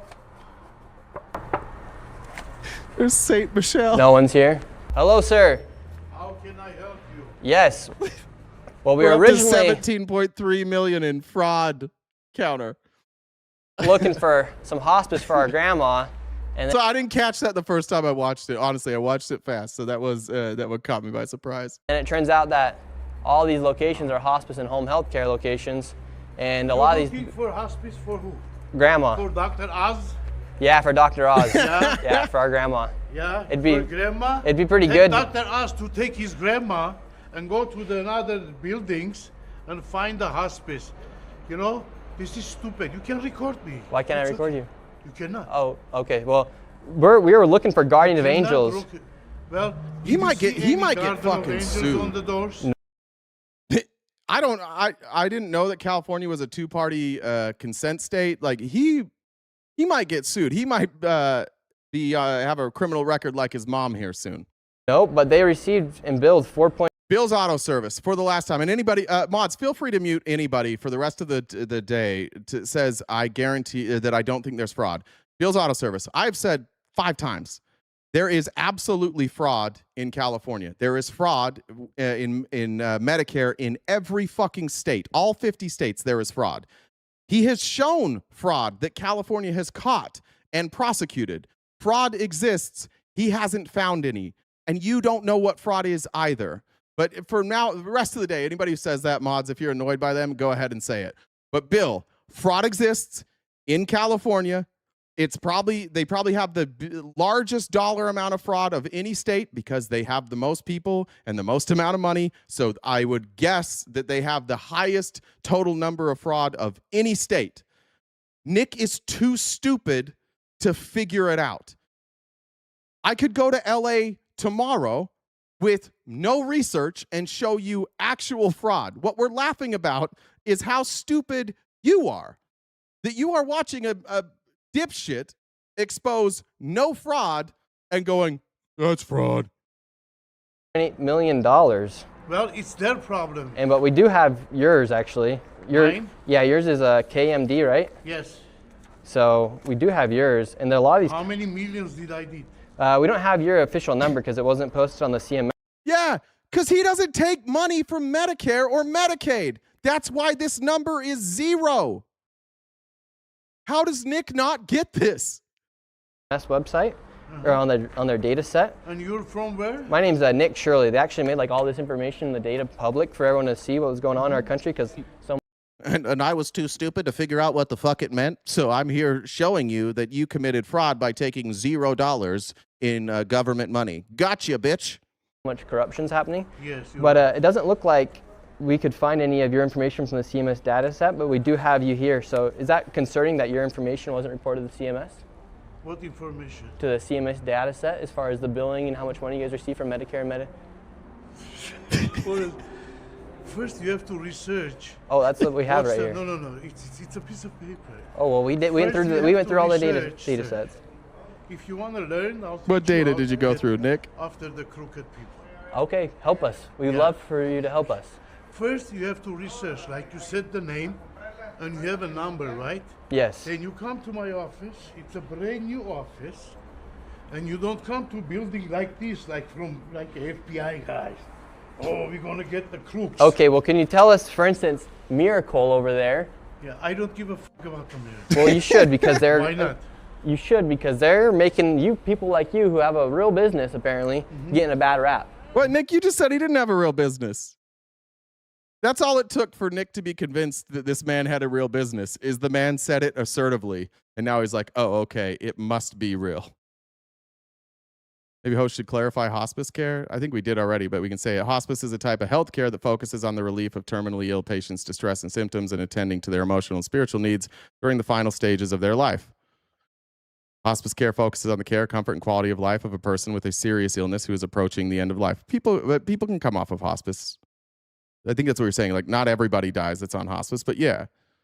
If you have a terminal diagnosis, I think I don't know what all the qualifications are for hospice, but yeah. And then it's not at these billing centers. Did we clarify that good enough? You realize that, right? For instance, they received $1.3 million. They're a shell company. There's nothing in there. It's completely empty, and they received $1.3 million. A shell company is, one, not illegal. You can have shell companies. And two, a shell company isn't a building that is empty. I think he thinks it's just a shell of itself. I don't think Nick knows what a shell company is. You should care. What do you mean? If you're in this industry, I'd be pissed if someone was stealing money, making me look bad if they were in my industry. They don't look me bad because I'm not bad. You have anything against my agency? Let's go. Well, we were asking. Put my hands and. We were just asking you questions, sir. Like, how come Miracle Healing Hospice right there, they received $32,000 per beneficiary, yet their building's completely empty? Now he's empty. asking about somebody else's company. Call the FBI. This guy. Department of Justice. I'm just doing my job as a citizen to show people what's happening here in our country. Because we're all paying a lot of money in taxes, and it turns out a lot of it's just going towards fraud. Well, I'm very happy you're going to catch the fraud people. Honestly. Yeah, me too. But it doesn't look like bad. It doesn't make me bad. Doesn't seem like you know how, Nick. Some people are doing bad stuff. Yeah, so what's the need for a 1,000% increase in hospice here inside of LA, in California? You're asking me? Yeah, because you're in the industry, so we figured might as well ask you. Like, you obviously found it was a good business to start. You just started yours, right? I started my business in 1997. Okay, great.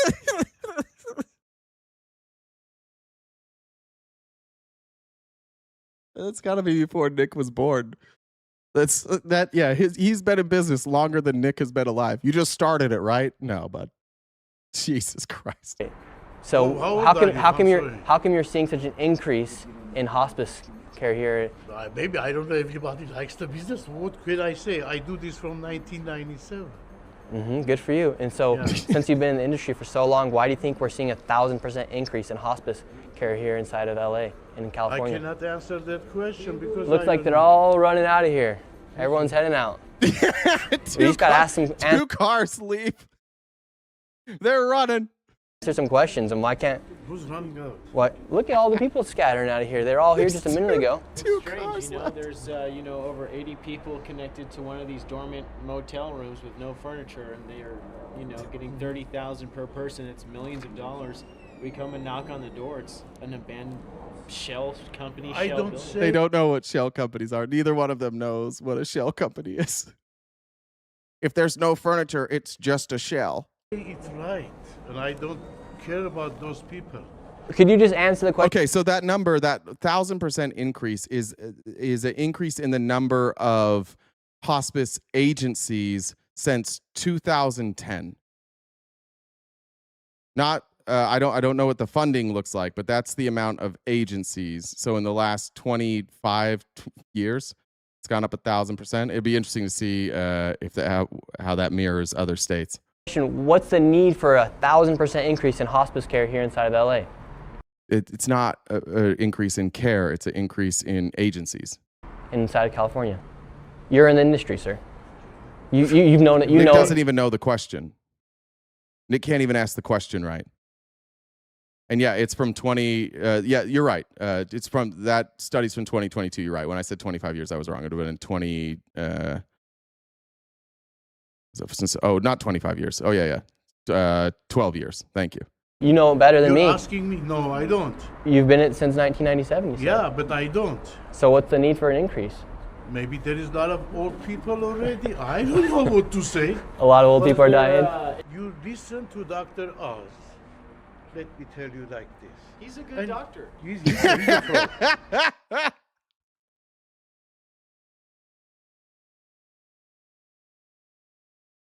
You will not slander Dr. Oz in front of me. He said a lot of medication online. One of them, it's me. I bought. Well, his information comes straight from the federal government, so I trust his more than yours. Dr. Oz's information comes straight from the federal government. Now we're trusting the federal government, guys. That's not where Dr. Oz. He's talking about his supplements that he sold before he was part of the federal government. It is remarkable how stupid Nick Shirley is. Finish it. I bought his pills. I gained weight. Well, you still look like you're pretty heavy, sir. You look healthy to me. Because of Dr. Oz. Oh, you're fat because of Dr. Oz? Yes. Oh, really? Yeah. Sure. Sir, how are you doing? This guy doesn't think there's any fraud going on. He never said that. Nick is as dumb as this fucking chat. He said, I will show you who's committing fraud. He literally said, there are people committing fraud. I will help you. I will show you. He said that 5 minutes ago.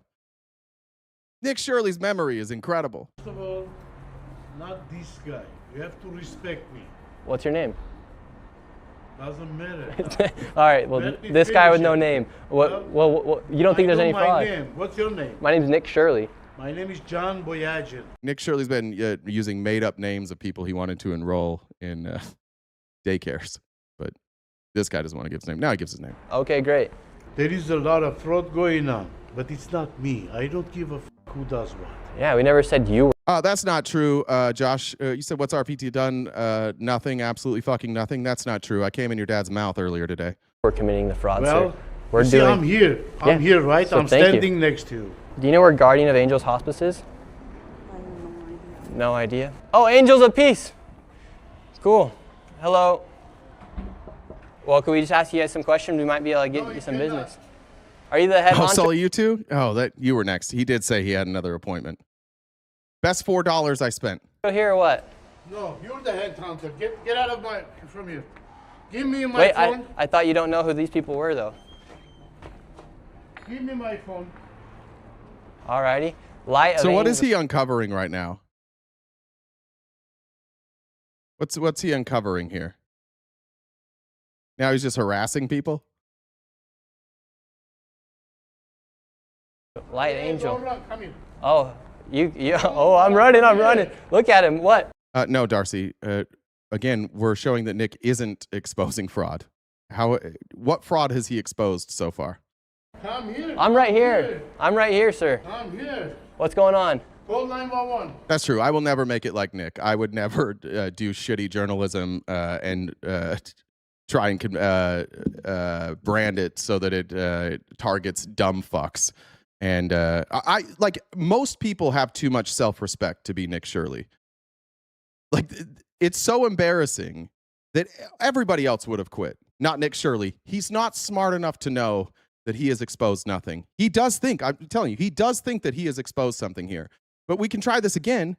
Give me a name of a business or a person that Nick Shirley exposed who has been charged with fraud. We've done this already. For what? Call 911. For what? I told you, Josh. I finished in your dad's mouth earlier. Sir, we're just asking questions, and if you want to answer them, you can answer them. Call 911. We're just looking for Guardian of Angels. By the way, for the record, Nick Shirley couldn't do what I do. You think Nick Shirley could do a 3.5-hour show every day with commentary that anybody would watch? Fucking never. Nick Shirley is paid to use to take other people's work and go make these videos because he's too fucking stupid to know that they are using and abusing him. And in a year or two, Nick Shirley will be gone. This video has about 1/10 of the views of his last one, because everybody figured out immediately, like, oh, this guy, well, not everybody, you guys are still holding on, but like everybody figured out that this guy was a fraud. Hospice. We're trying to take you're American citizens, Look, right? we're looking for guardian of angels. You're American citizens, right? Of course, are you? Do you see any guardian of angels in here? Not yet. We're looking. Get out of here. That's what we're looking for, sir. There's like 100 doors. This is just one door. Okay, get out of here then. What's your problem with us asking people about simple questions about where our tax dollars are going? I don't. We're asking questions about where our tax dollars are going. I would argue in 5 years, as small as I will still be, I will be far more relevant than Nick Shirley. Far more. Nobody will know who Nick Shirley is in 5 years. And I'll still be like relatively small. And I still won't be filthy rich, but Nick Shirley will be gone. You're not asking, you're harassing people. How are we harassing people? You can't be two guys. We already did this. Signosis. Mods, you can watch Signosis. Signosis, we did this earlier. So you said, full of shit, dozens have been charged in the broader Minnesota fraud schemes he helped spotlight. Name one person or business that was prosecuted that Nick Shirley spotlighted. Spotlit? Is it spotlit? Or you get muted for the rest of the live. But you have to give us a name of a company or a person that was in Nick Shirley's video that was then prosecuted. Standing in here as a guardians, and you're harassing people. Yeah, because people want to kill me for exposing fraud here in the United States. Why they want to kill you? Fraudsters don't like being exposed.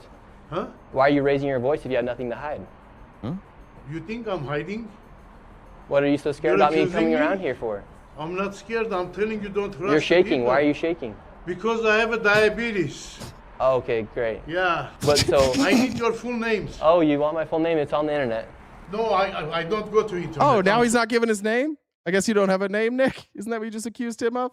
Oh, okay. What's your full names? Sir, we're just asking you questions about... What's your full names? Oh, we just want hospice. They told you the Guardian of Angels in this building? It's right here. Tommy said Nick Shirley would make a very bad Chris Hansen from To Catch a Predator fame. Yeah, he would just accuse the wrong people. He'd miss it every time. Go look for Marlene said, if you aren't registered with CMS, you don't get any government money. Somebody should tell Nick. it, bro. You see That's what we're doing. That's what we're doing. And you're getting mad at us. No, you're going to hold the door. We can't find it. I can't find it. So are all Where's my grandma gonna go, man? They're taking in millions of dollars. I can't find the place. You know? Oh, no. What can I say? Okay, well, thank you, sir. Robert, I am interested in what CBS found, and I showed the CBS reporting that took place 8 months before Nick Shirley did it, and then Nick Shirley copied all of their reporting and then went and did it himself and said that he was breaking news. I covered it on this show before Nick Shirley did. We showed the CBS reporting before Nick Shirley did. Why are you not worried that Nick Shirley literally stole their segment and then claimed it as his own? Have a good day. So here in this parking lot, you do have some... All right, Signosis, thank you. Signosis, I look forward to your apology after this. Let's get that name. It is Fahima Ega Mohammed. I think we already did this one, but...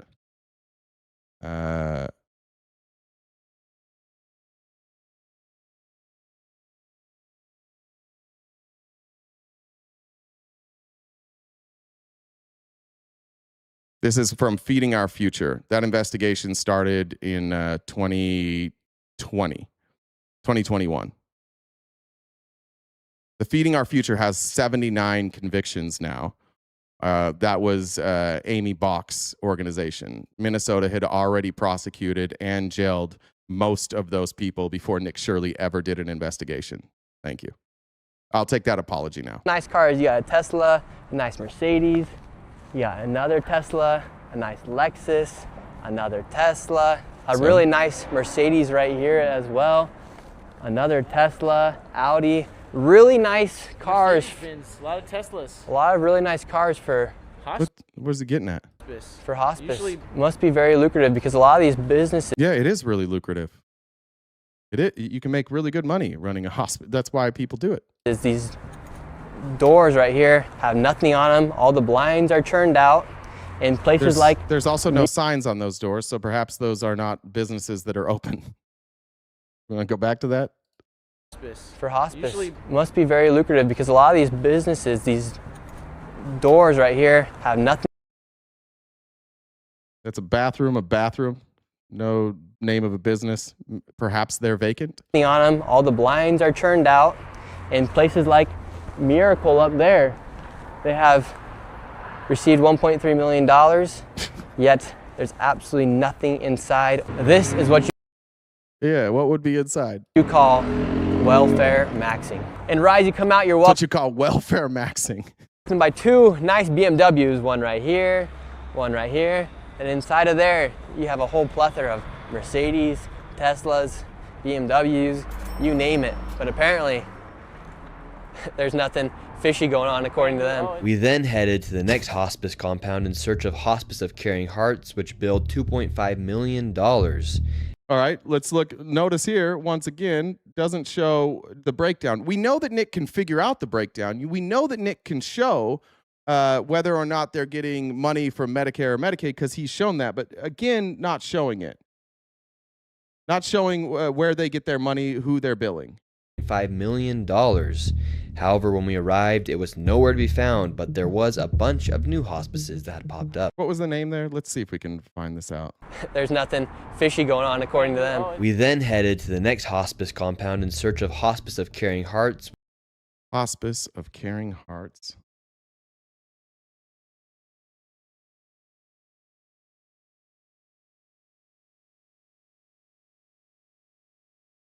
All right. 7311 Van Nuys Boulevard, it says.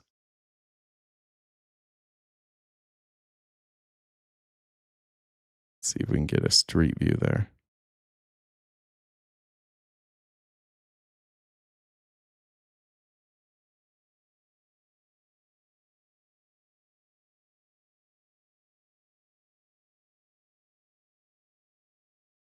Which billed $2.5 million.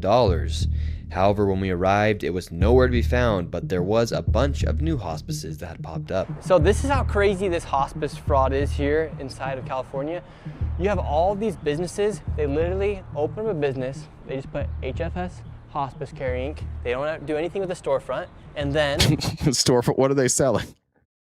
You have another one right here, Relief Home Healthcare. Absolutely empty inside. Let me see if these are correct. Relief, let's see if it's the same address. Relief Home Health Care, Van Nuys.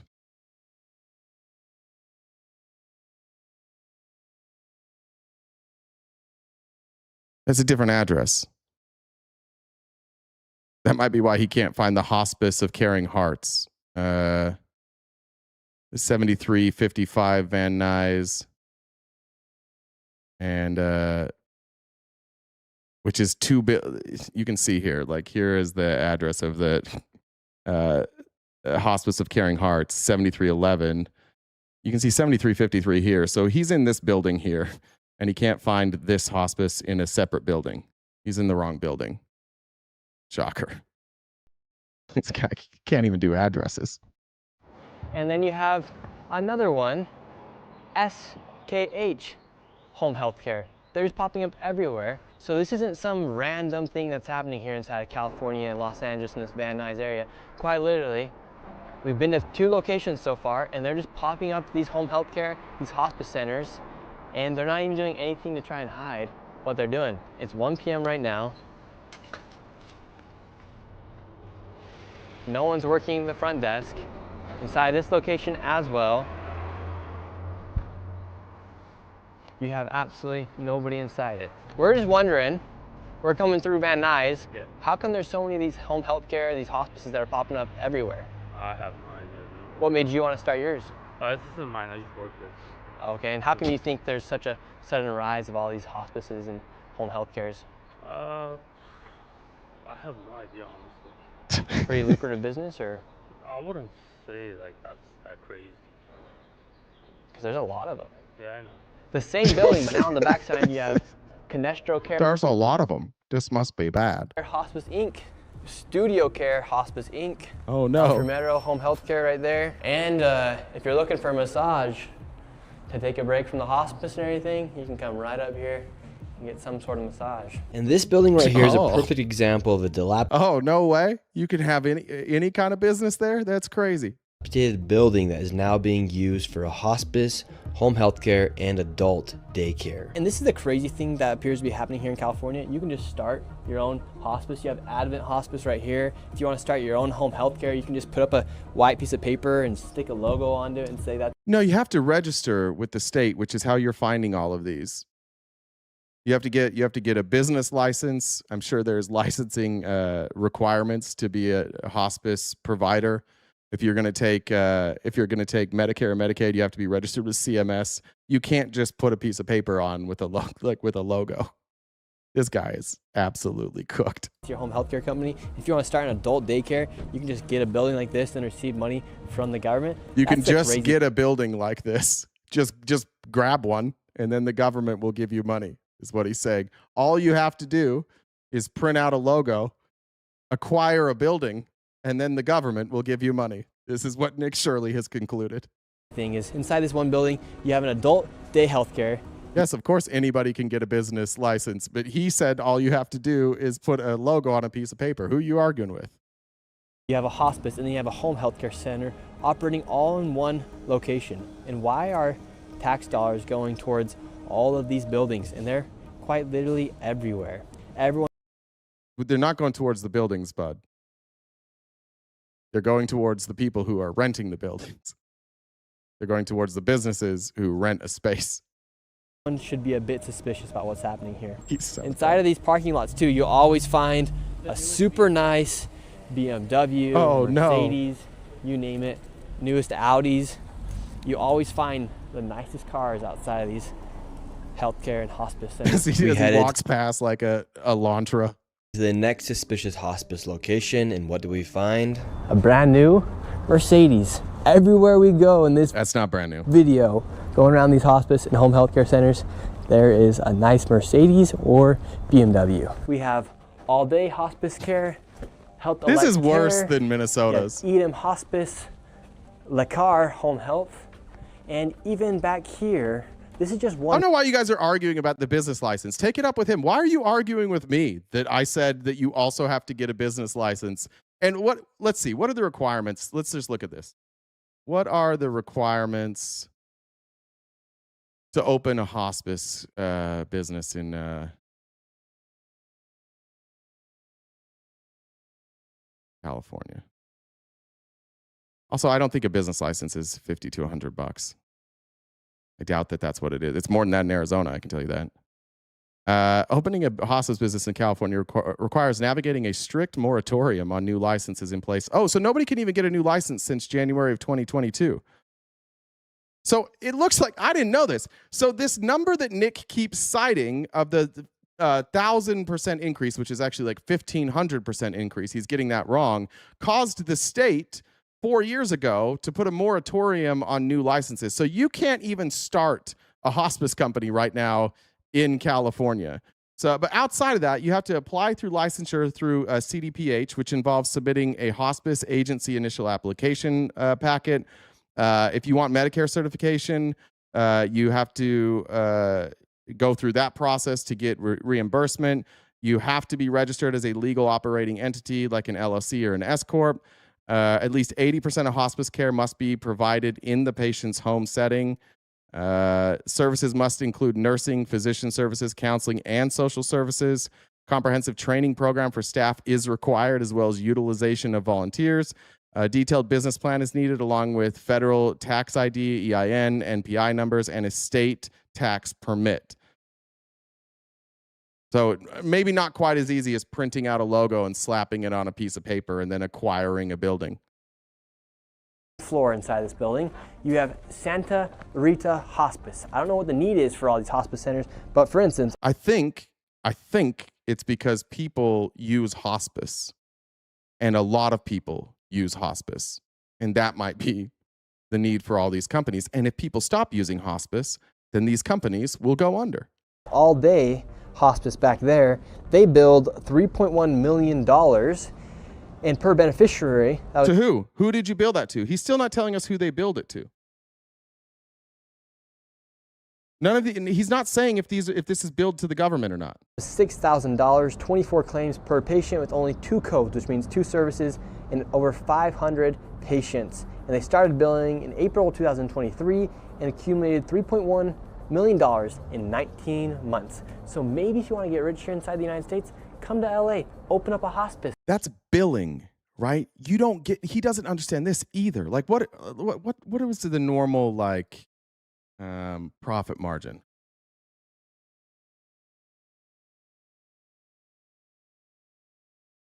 Right, so that's just the money that they bill, but then they have to pay out. The average Medicare margin for hospices is between 8 and 13%.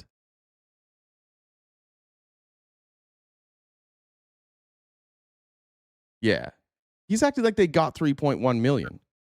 For-profit providers. So if you're not billing Medicare, you can get between 13 and 22%. What's up, Jen? Okay. Robert reminded me. I appreciate the reminder, Robert, for our gift goal. I appreciate you looking out for us. So yeah, we do have a gift goal. We've got about an hour and a half left in the show. So if you guys could help us out with any of the pay links, Venmo, Cash App, PayPal, Super Chats, all go towards knocking down our remaining gift goal balance. That's how we keep the lights on. So Robert can come in here and cry about our being crowdfunded. So I appreciate you, Robert, for calling that out. So if you guys could help us out, knock out that gift goal, that would be great. And if you haven't subscribed to us yet, please do so. Okay. Looks like I'm looking here on Hospice News that the margins are actually dropping as well. The average Medicare fee-for-service margin for hospice fell to 8% in 2023, down from 9.8% in 2022 and 14% in 2020. So it looks like actually the government has been cleaning that up a little bit. It's almost like they've been going after this fraud. So Nick is now reporting on something that has been getting significantly better over the last 10 years. Good job, Nick. That was $6,000, 24 claims per patient with only 2 codes, which means 2 services and over 500 patients. And they started billing in April 2023 and accumulated $3.1 million in 19 months. So maybe if you want to get rich here inside the United States, come to LA, open up a hospice, because there's 1,000% increase in hospices opening up here inside of California. And you actually, in the last 4 years, there's a 0% increase because there's been a moratorium since 2022, which apparently Nick forgot to research for his big project. It's growing at a pace of 0% a year in California. It stopped growing in 2022. I bet somebody wrote this, though, for Nick. I bet he didn't do this research on his own. Millionaire. Could you just answer, for instance, we have some information right here that there is $6,000 per beneficiary and 24 claims per patient with only 2 codes. Can you give us any explanation? Okay, yeah, we just want to make sure, if you want anything to clarify, if you want to clarify anything. No. Okay. For this video, we really do want to give each and every single person the opportunity to answer just quite literally the facts. All this information is coming straight from the public databases, and if they refuse to answer simple questions about... So the ones he just showed there of like 3.1 million, he doesn't show if it's fraud, but they would have made $248,000 roughly. That would have been their net revenue. Businesses they're operating, I think that says a lot. Reminder, thanks for the reminder, Robert. Great show as always. Thanks, RTP Gen Mods. Have a happy, safe day, fam. Thank you very much. This guy Fox says they all have home health care in the name. I think I got that one. We got that. We got you guys, big mad. Now we've now showed Nick Shirley is such an idiot that it's now about follower count. He has more followers, therefore he must not be wrong about anything. Lou said, I need a permit for a bounce house. Shirley is dumb. Good to see you, Lou. Christian said, thank you. Alfredo, thank you very much. Appreciate that. About what's going on behind the scenes. Now we are here outside of Healthy Life. Don't worry, we're almost done. Adult daycare. This place over the... Okay. Healthy Life Adult Day Healthcare. He said, Healthy Life Adult Daycare. Nick Shirley can't fucking read. This dude reads at like a 5th grade level. You're not doing yourself any favors here, Nick. And also, make sure that you throw out your sponsor, Polymarket here, the casino, that you are personally against. I don't know if you know this, but it is against Mormon beliefs to gamble. So you're not supposed to gamble, but he'll take the money anyways. Past few years has billed $19.8 million alone. To who? Doesn't say. Now let's go see if I can enroll my grandma because she needs some daycare. And this again, not daycare. Not daycare. This is not daycare for your grandparents, Nick. You fucked it up twice. Right here is the entrance of a building that's received over $19 million. So this is the location that's received over $19 million. Your sunglasses crazy, on. Right? They say that right here, right now we're here at 1:30. No adults are here. I wouldn't doubt that adults do come, but $19 million. This looks like the place you would go to eat, where they would not just hang out all day. Like North Korea, it's like everything's set up, but there's no people. It's like North Korea.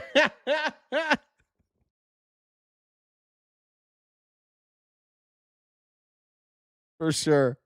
They just set this whole thing up. Like for a show, almost. No, nobody's here already. You have to come back tomorrow. And could we get like a brochure to enroll our grandma into this location? I don't have anything. Can anyone give us a brochure? Angela, does somebody has information about here? A brochure? For a healthcare facility? Don't think it's enough to say it's fraudulent because you do see. It's a shell gathering bouncy. Hey, Audi said, blow out that gift goal. You guys rock. Thank you. Axe said, thanks to the. Oh, I got that one. It is operating. There were people working inside there. But the fact that there's just businesses like these popping around everywhere, and this is what they look like outside. Thank you, Kimberly. Thank you, Kyle. Appreciate it. Kyle said, Bogo should explain what Nick has uncovered for Shut the Fuck Up on Twitch. Kimberly said Antifa dues. Brendan said, Jay, you can be as popular as Shirley by making videos of yourself pointing at things and saying what they are, sometimes incorrectly. Of a location that receives $19 million over the past few years, yet the building looks completely, almost dismantled out here. That looks dismantled? Nick doesn't. Nick, again, lives in Farmington, and it looks dismantled because the paint isn't good. And look, all they have to say that they are an adult day healthcare is that sign that says ADHC. And there was some people working in. And this big fucking sign right here. And this big fucking sign right here that you can't read. Inside of it, we have the phone number right here. Darren's gonna go ahead and give him a phone call and see if somebody from inside answers. There are people inside right now. Well, this one I don't think is hospice. This is I don't know if this is like a live-in healthcare facility or just like again you can I don't know what the specifics are here, but I don't think this one is hospice. Phone's just ringing. You can leave a message after the tone. This mailbox is full. There you have it. They don't even have an inbox available to take in a voicemail. And another thing to take note of is Gavin Newsom right now on Polymarket. He is the leading nominee. There you go. Get that plug in, Nick. Come 2028. This is a good reminder for all you Republicans out there. I forgot to add the ad, but you don't have to be angry and shout at women on the internet. Take a Blue Chew and your dick can get hard. You don't have to be this goddamn miserable all the motherfucking time. Pop in a Blue Chew, 20 minutes later, your dick will work. Gavin Newsom leading the Democrats right now on Polymarket. The way these hospices are able to enroll these people and collect money from Medicare and Medi-Cal here inside of California is they collect the Medicare numbers from individuals and then sign them up for hospice without them even knowing. What?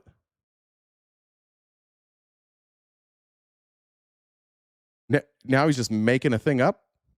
The way that they get this is they sign them up without them knowing. Did he show any of that evidence anywhere? This does happen. That happens from time to time.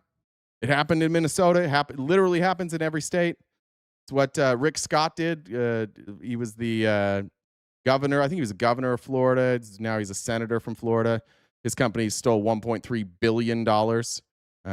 Weird that Nick Shirley hasn't interviewed him. Actually went and spoke with a professional inside of the medical industry to get her opinion on how this all works. We're seeing all of these hospices pop up here. Why is hospice and home health care such a booming business right now? I think it's become a trend of fraud.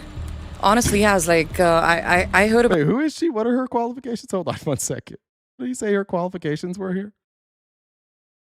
Is this just like a lady in scrubs? And then sign them up for hospice without them even knowing. I actually went and spoke with a professional inside of the medical industry to get her opinion on how this all works. A professional inside of the medical industry. She wouldn't, if she is in the medical industry, like it appears she's a nurse, she wouldn't know anything about hospice, like billing. Robert, I've answered that question to you 3 times now. Shut the fuck up. I've already answered that question. I played that CBS video on this show. Robert's got problems. Seeing all of these hospices pop up here, why is hospice and home health care such a booming business right now? I think it's become a trend of fraud. Honestly has. Like, I heard about this about 5 years ago during COVID, that people were building hospices and selling them. It was like a business these people made. So yeah, it's a business. That's what it is. These are businesses. Is Nick Shirley a communist, socialist, anti-capitalist? What is he? Why does he hate capitalism so much? So it's an easy way to build Medicare with their people's beneficiary numbers that people can easily steal and even purchase and buy. They buy numbers from people and tell them, give me your Medicare beneficiary number and then we'll give you something in return. That's true. Everybody knows that. Every news organization ever has reported on that. We're not breaking any news here. This is the only part so far of what Nick Shirley's done that is true, and nobody disputes. He just can't figure out how to prove that a company is committing fraud because he doesn't know what fraud looks like. And what does that mean, give you my beneficiary number? So there's an ID that you... Good point. Patient care nurses don't have nails that long. Good point. You have Medicare gives you... Medicare is for anybody 65 and over. So they'll give you a Medicare ID number. And that number is what's used to bill Medicare. And so essentially, if they can get a number from somebody, it's almost like getting a credit card number. And then from there, they can continue to bill and bill. It's nothing like getting a credit card number. It's like getting a social security number. That would have been it has absolutely nothing to do with credit card numbers. It's an identifier that the government gives to you so that they can bill the government on your behalf. So that not like a credit card at all, Nick. Bill and get that Medicare money. Exactly. It's actually more beneficial than finding a credit card these days. Anybody can get a hospice license, actually. You don't need to be a physician. You don't need to be a doctor. You can apply and get a hospice license in the state of California. Yeah, because it's for billing. Why would a doctor do that? The doctors provide the care. They bill, they take the Medicare numbers, they bill Medicare, the Medicare sends them a check right away. It's an easy process. So an old person might be a bit naive to giving somebody their Medicare number, yes, and without them even knowing... She's about to lose her dental license. That's more valuable than giving them their credit card number. Correct. In fact, in LA, there's locations that will teach you how to open up your own hospice center. So I went there with a potential business partner to try and become a multi-millionaire in hospice. We know that hospice is a very lucrative business, so I joined a business partner right here. His name's Darren, and we're here outside the Hospice Consultants, and we would like to start our own hospice today. We're just two young men who want to become millionaires here inside the United States, and it seems like the only way to do it nowadays is by committing fraud. None of the fraud that he's exposed here, like based on the numbers that he gave, none of those people would have been millionaires because he's taking like 3.1 million, you're getting 10% of that, and that's before paying out your operating costs. Simple math is tough for these guys. So we're going to go in and see if we can start our own hospice. Are you guys the hospice consultants? Yes. Oh, can we talk to you guys? About? I want to open my hospice. I want to open my hospice. Okay, what was your name? My name's Nick, but I want to open up a hospice. I understand, but we don't take care of that. Can I get some information? Do you want a number? Yeah. Or give What you want to open, Nick, is a hospice company so that you can bill people for hospice. Like a hospice, it kind of sounds like what you're saying is you want to open up like a treatment facility, or some place where people could come and stay. They might be confused because you're confused. me a flyer or something.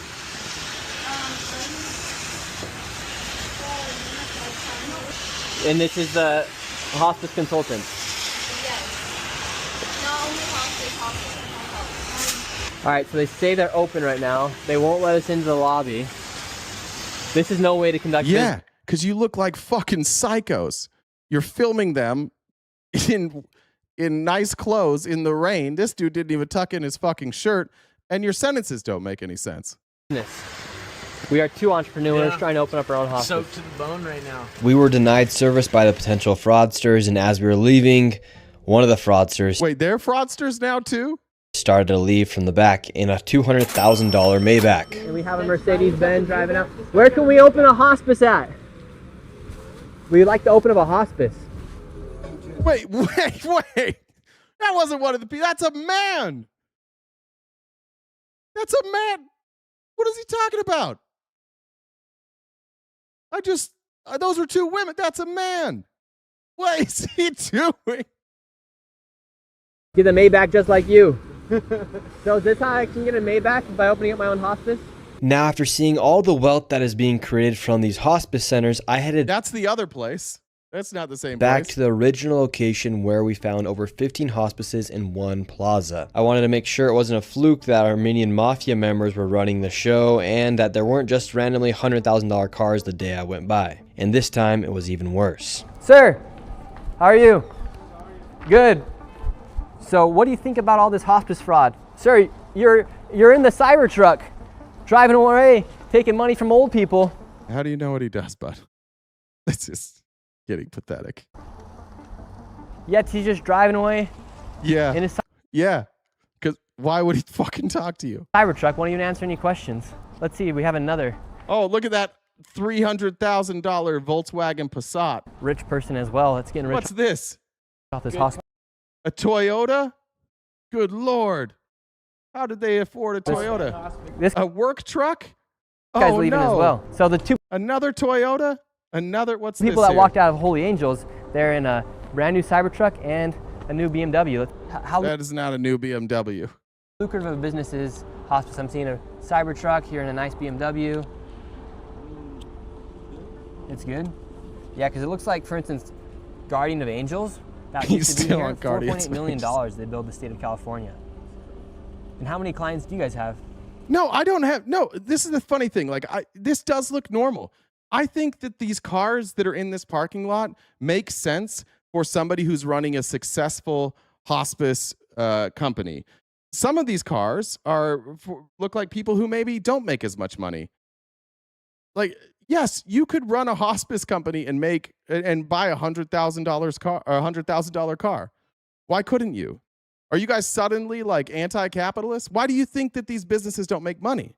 That one guy that they talked to before that was doing well, he doesn't bill any of his business to the government.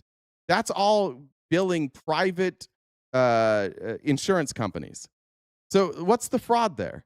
Again, you got to show fraud. But yeah, I believe these people make a lot of money. That's why our healthcare system sucks. We should just have universal healthcare and all of this would go away. But we can't do that. We have to have for-profit healthcare and we have to privatize everything. I agree with you guys. Let's not privatize hospice and hospice billing. This industry should not exist. We should just have single-payer healthcare, and that would fix all of this. Brother, do you have a badge? Do I need to answer your question? I'm just curious. It's not mine. I just work. Yeah. You must be getting paid pretty well, right? Bro, this is my parents, bro. It's his parents' car.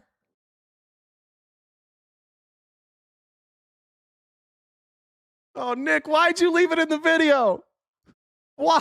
Do your parents run the hospice? No, they don't work here. No. Who's that guy in the Cybertruck? He's your uncle. So it's like a family business to own the hospices. But why was he walking out of the hospice then too? Brother, can you leave me alone? Like these hospices, there's nothing inside of them. If it's not you guys, how come you're in the newest BMW and the newest Cybertruck? I can only imagine what the guy who's in charge is driving. Just all the other hospices? Do you like taking care of old people? Like, are you the one going out visiting the hospice patients, sir? Uh-oh, he's gonna have to do another point turn. Another point turn? Well, you could just go that way. What's the key to opening up a hospice if I wanted to open up one? Because you're in the family business of hospices. If I want to open my own? He just told you he just works at one, bud. This is so much worse than Minnesota.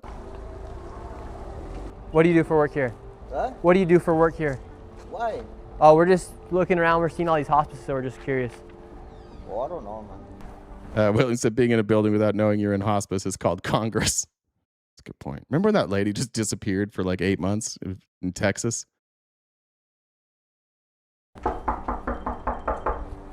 Word got out that I was inside of the plaza and all the fraudsters started. Oh my God. This is unfucking believable. Well done, RGZ. She was a dentist. Is this her?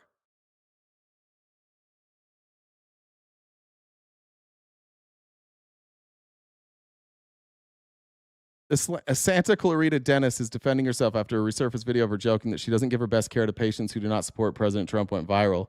Dr. Harleen Graywall is speaking out in her own defense. Let's see this video. Is this her?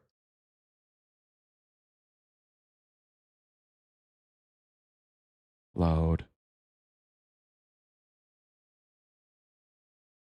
There's no way this lady was actually a dentist.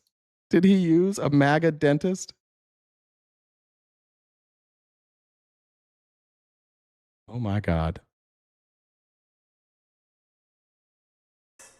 So when they look horrified or complain, I quietly cut back on the left. 100%.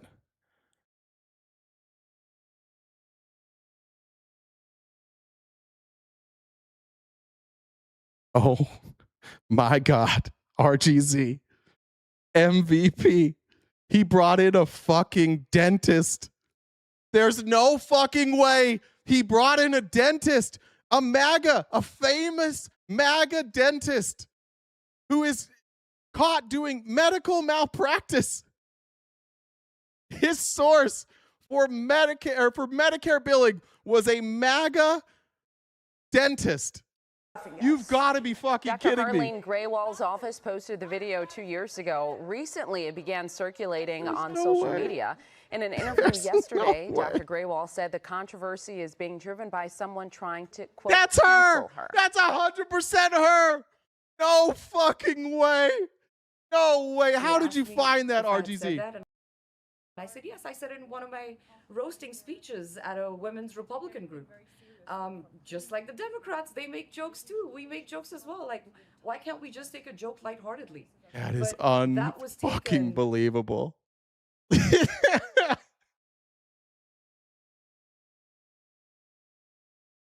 Oh my God. Hopping in their cars, MAGA immediately exits.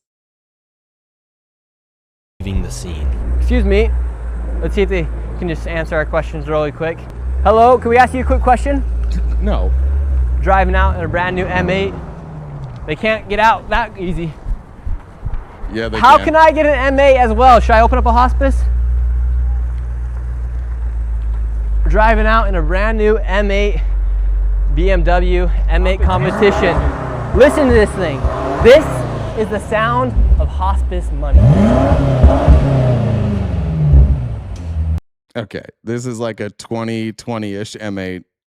I'm looking, I can find an M8 for $58,000.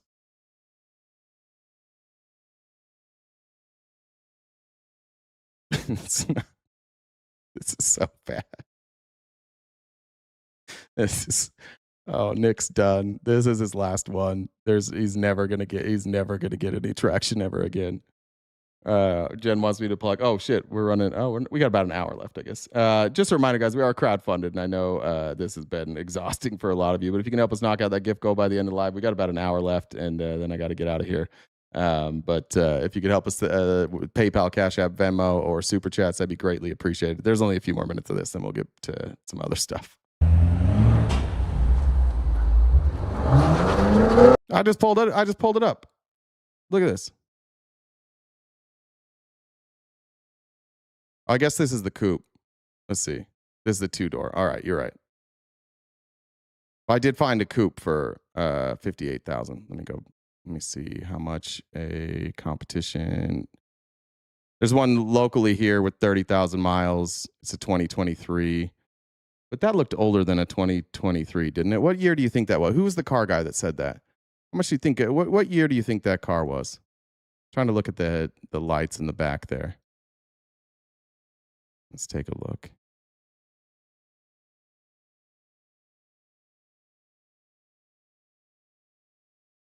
$85 for a 2023. Somebody have an idea? I'm not a car guy. You think it's a 2020? I don't know enough. What's up, Jim? I want to clarify. The Twitch chat actually found the doctor. Oh, okay. So, well done. How did they find that? I don't know. Maybe skin the Twitch chat. Wait, scan it. I am scanning it. There's a lot of comments here between TikTok, Twitch, and I know. YouTube. Yeah, I see him. So, but yeah, it was Twitch. It was Twitch chat. So. And guys, the Jaka wants to make sure that you know not to send me any money. How do we get restricted on this? What, we're mean to Nick Shirley and we get restricted? And this is the guy who said he's fat because of Dr. Oz. He's back to harass him His again. business is not open today. Seems like this mafia right here is naming all of their companies after the word angel. We have Angels of Valley Hospice. Now he's calling them the mafia. They're going to sue the shit out of him. He might be fucked. Angels of Haven, Angels of Peace. But then what's he going to do? He might just go into court and be like, hey, did you watch my video? I'm fucking stupid. I can barely read. And they'll be like, yeah, that's true. He might be too stupid to be able to be sued for defamation. Of angels, yet the BMWs, one right here, one right there, 2 brand new Mercedes over there. It just is unbelievable the amount of money that these people are making, and they're not even trying to hide it. Look at that Nissan Rogue SL right there, rolling in it. Buying these luxury cars, each and every single person's wearing some sort of designer clothing as well. And this building looks like that dude was wearing like Tommy Hilfiger from 20 years ago. It used to be some sort of old motel that has turned into some cash grab, money grab for hospices here. Would you like to give any last statement about what's going on here? Is that the kid driving the BMW? Because it seems like it was pretty good family business. Another guy just pulled out in the M8 competition. He literally told you that his family doesn't work there. Heather said, just because the idiot told me not to donate. Thank you, Heather. Why are you guys pocket watching? Man, leave the fucking people alone. Because this is taxpayers' dollars that are paying for all this stuff. No, it's not. No, you haven't proven that. In fact, the one guy that you talked to doesn't take any Medicare money. The one guy you were able to talk about numbers with, you showed he took $0 in taxpayer money. That is just working, bro. With taxpayers' dollars receiving money from Medicare, Medicaid, Medi-Cal, you name it. And it just seems like a lot of people are getting rich off of I'm busy, bro. I have work. the death of old people. What do you do for work here? It's on the fucking door, bud. Bro.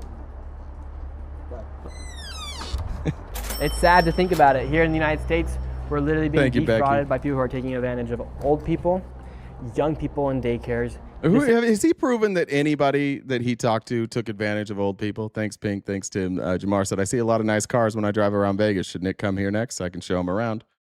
You can show him. Yeah, you need to get this man laid. Disabled people with autism clinics, and no one's doing anything to stop it. So That's a good point. Not just for old people. It's for end-of-life care. Good point. And we stand up to these fraudsters and tell them, let them know, you are stealing from everyday American citizens.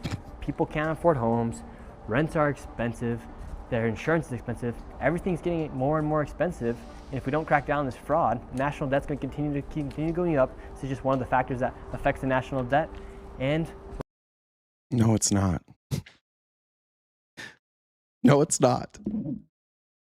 Medicare, Social Security, Medicaid are paid for.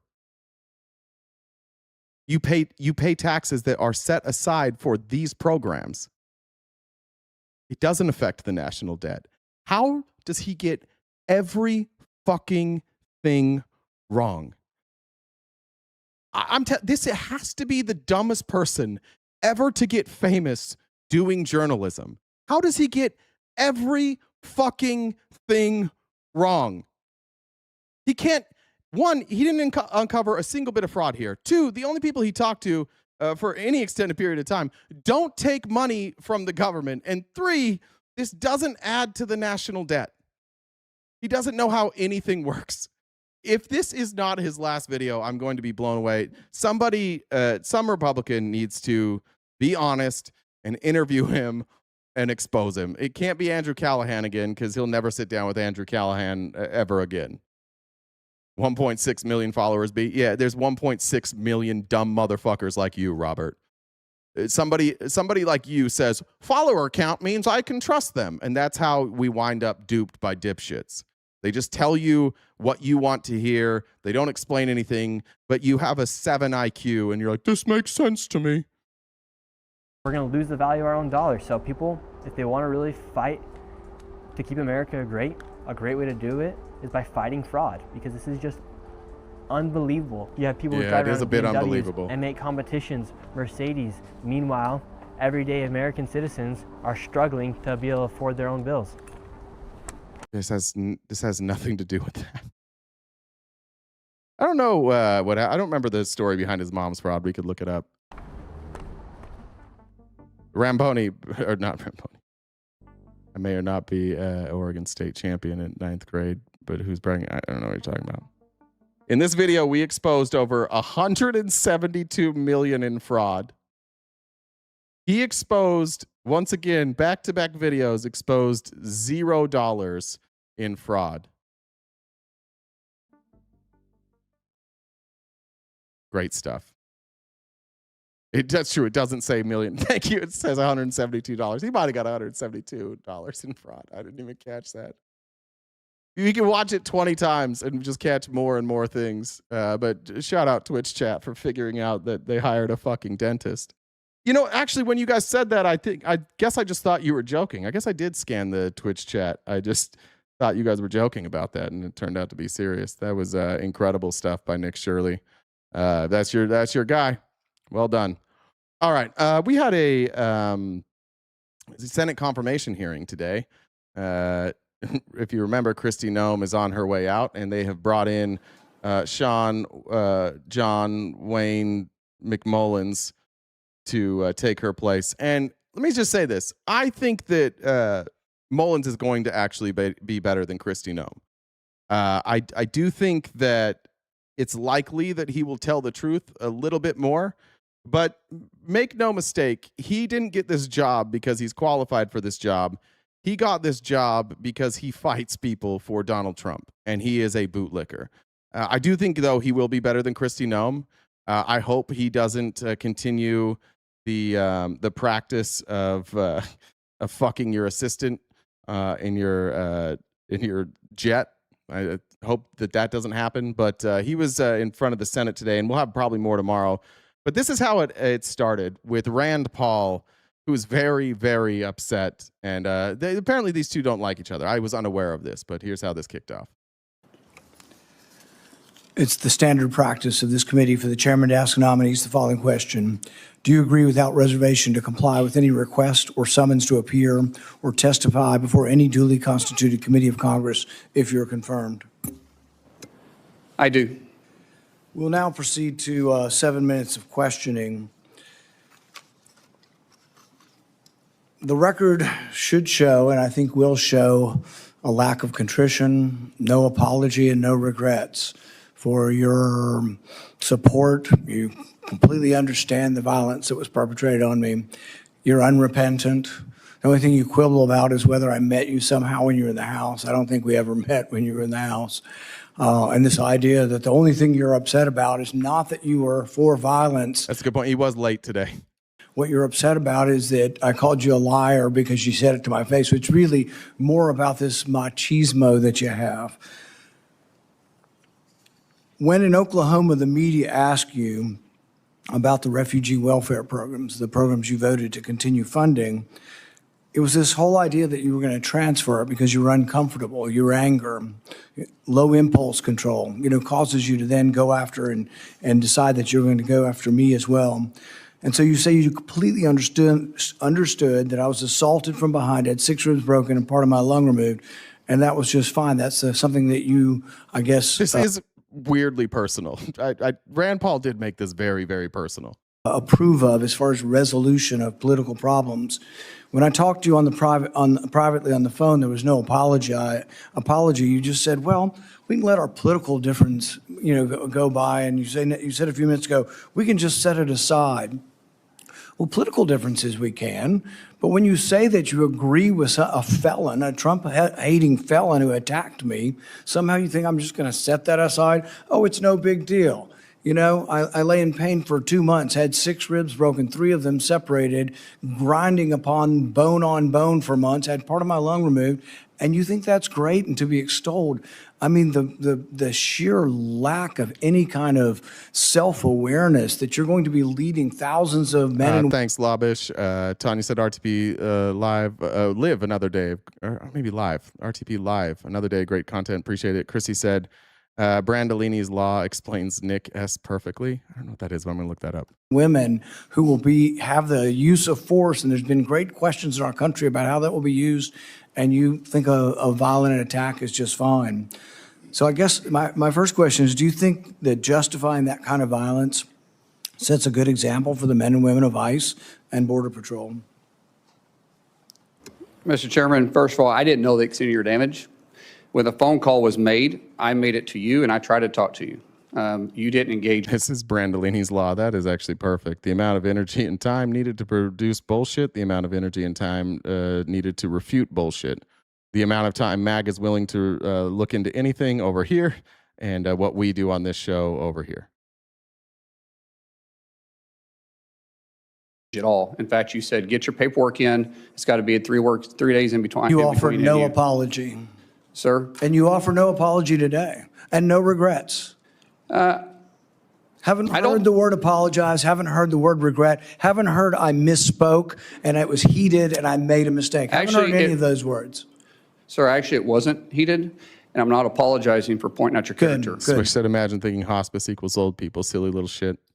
So you're jolly well fine, and you want the American public and the people up here to vote that may or may not vote for you to know that you supported the felonious, violent attack on me from behind. I did not say I supported Stop saying it. it's from behind, though. Could you just stop phrasing it that way, Rand? Please, for like a minute. I'm trying to be an adult. I said I understood it. There's a difference. Oh, so By calling you, that means you really didn't approve of it, just completely understand it. What do you think most people would interpret completely understand to be? Support for or a condemnation of the violence? Sir, as I said, we can have our differences. It's not going to keep me from doing my job as Secretary of Homeland Security. I'm going to secure Kentucky and take care of Kentucky as much as I am Oklahoma. If this were a one-off, it would be one thing. If you just disliked me so much that you approved of violence against me, people could just write it off. Well, maybe they hate each other. But really, there's a pattern of this. Let's go ahead and roll the tape. You know where to find me. Any place, anytime, cowboy. Sir, this is a time, this is a place. If you want to run your mouth, we can be 2 consenting adults. We can finish it here. Okay, that's fine. Perfect. You want to do it now? I'd love to do it right now. Well, stand your butt up then. You stand your butt up. Oh, hold on. Big guy. Oh, stop it. Is that your So stupid. I forgot that he tried to fight. What is Sean Fain? Is that his name? I forgot about that. Revolutionary Republic. No, sit down. Sit down. Look at you. You know, you're a United States Senator. Sit down. Active. Oh, okay. Sit down, please. All right. Can I respond? Mr. Hold it. If he got up too, would you have gone at it right there in the hearing room? I would have probably jumped over the dais. I did kind of forget about it. I don't know how. You have to be called out on it. If not, this guy continues to get away with this stuff. And I like this part. Not he continues to get away with this. What he said mean things to you on Twitter? You have to call him out and try and fight him on the floor of the Senate. Otherwise, he's going to get away with saying mean things about me on Twitter. Look, it's silly, but like this guy shouldn't be in leadership. He shouldn't be somebody, like he doesn't have the temperament to lead a bunch of people who need to be calm. Members of ICE need to be calm. You don't want to escalate. This guy escalates every chance he gets. you know, it's silly, it's stupid, but every now and then you need to get punched in the face. Well, go back to the 1800s and 1700s. They used to have canings. And duels. And they used to have duels. Yeah. Right. And there was a way that...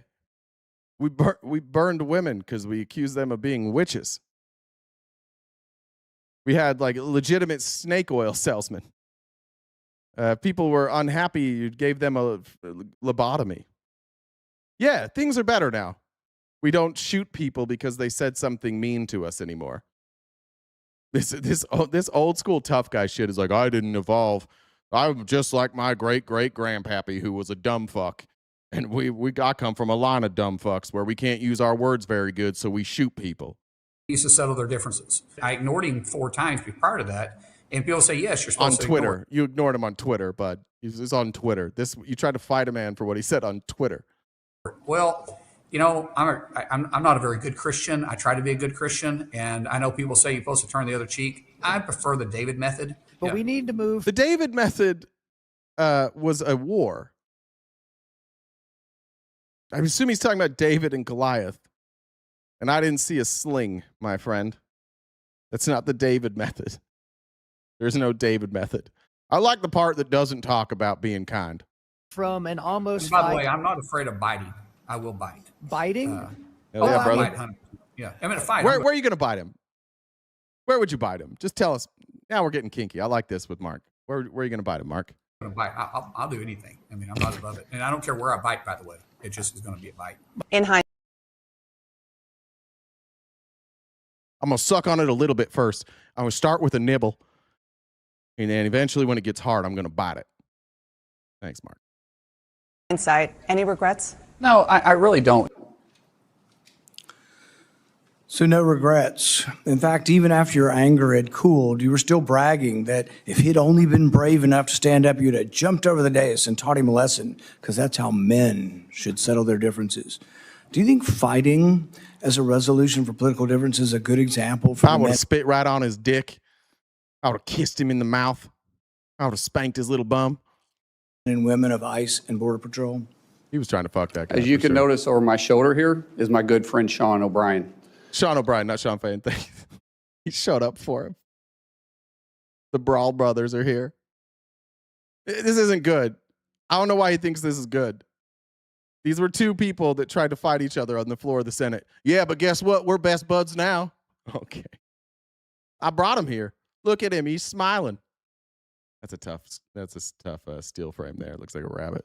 Both of us have had conversations. Both of us have shaken hands. And both of us agreed we could have done things different. Sean is someone that has become a close friend. We talk all the time. I've been on Fighters like Mark Wayne love Blue Chew. That's right. his podcast. We've talked through this. That's how you handle your differences. Not like this, Chairman. I thought you handled your differences by punching each other in the face and having duels. Didn't you just tell us that?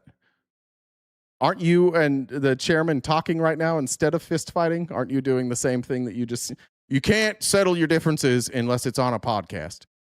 You must settle your differences publicly on a podcast, not in a congressional hearing.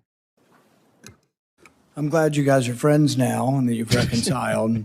It's cute. But really, it doesn't get to the real point whether or not you think Guys, this is our country. This is a real thing that happened this morning as we're trying to decide who's going to lead the Department of Homeland Security.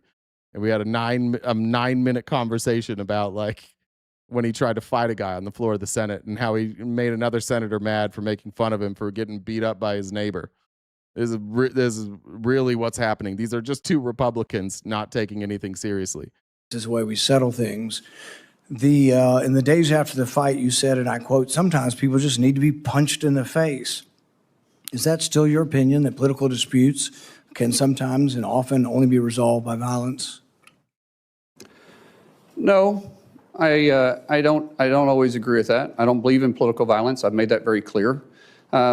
But sometimes people do need, theoretically speaking, sir, I get it. It's about character assassination for you. That's the way this game is played. I understand it. And these bitches, man, these bitches. All you had to say at the start of this was, "My bad, dude. I'm sorry. I shouldn't have said that." We wouldn't have to do this for 10 minutes if this guy was man enough to just be like, "You know what? That was my fault." But we just can't do it. He's just too manly to be able to say, "I'm sorry. I fucked up." Making this about you, which is fine, but that doesn't keep me as Secretary of Homeland Security. Character assassination when you were the one lauding the assault. Who do you think started that character assassination? I'm just repeating what you have done in character assassination. I'm rubber, you're glue, say the Republicans. I'm repeating your support for the assault. You started it. So that's somehow something I started? No, sir. What I'm saying is you're adding a lot to it. In the days after the fight, you did many interviews in which you justified the violence as historically justified by precedents, such as caning and dueling. Is it today your Still opinion that the caning of Charles Sumner was not only justified, but argues still for resolving our political differences with violence? What I was simply pointing out is some of the rules that still apply to this body. For instance, dueling with 2 consenting adults is still there. Mark said, my monthly information tax from my mindless pursuit. Thank you very much. I was pointing out what is still illegal acceptable. for 170 years. There's no precedent for legal dueling. Even then, they fled the country.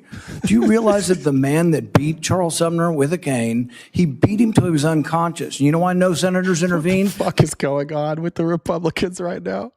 Because his friend held a gun on the other senators, and he kept beating him until he crushed his skull. That's what you're insinuating is the precedent of the Senate, and that's what you live by. That is a very, very dangerous sentiment.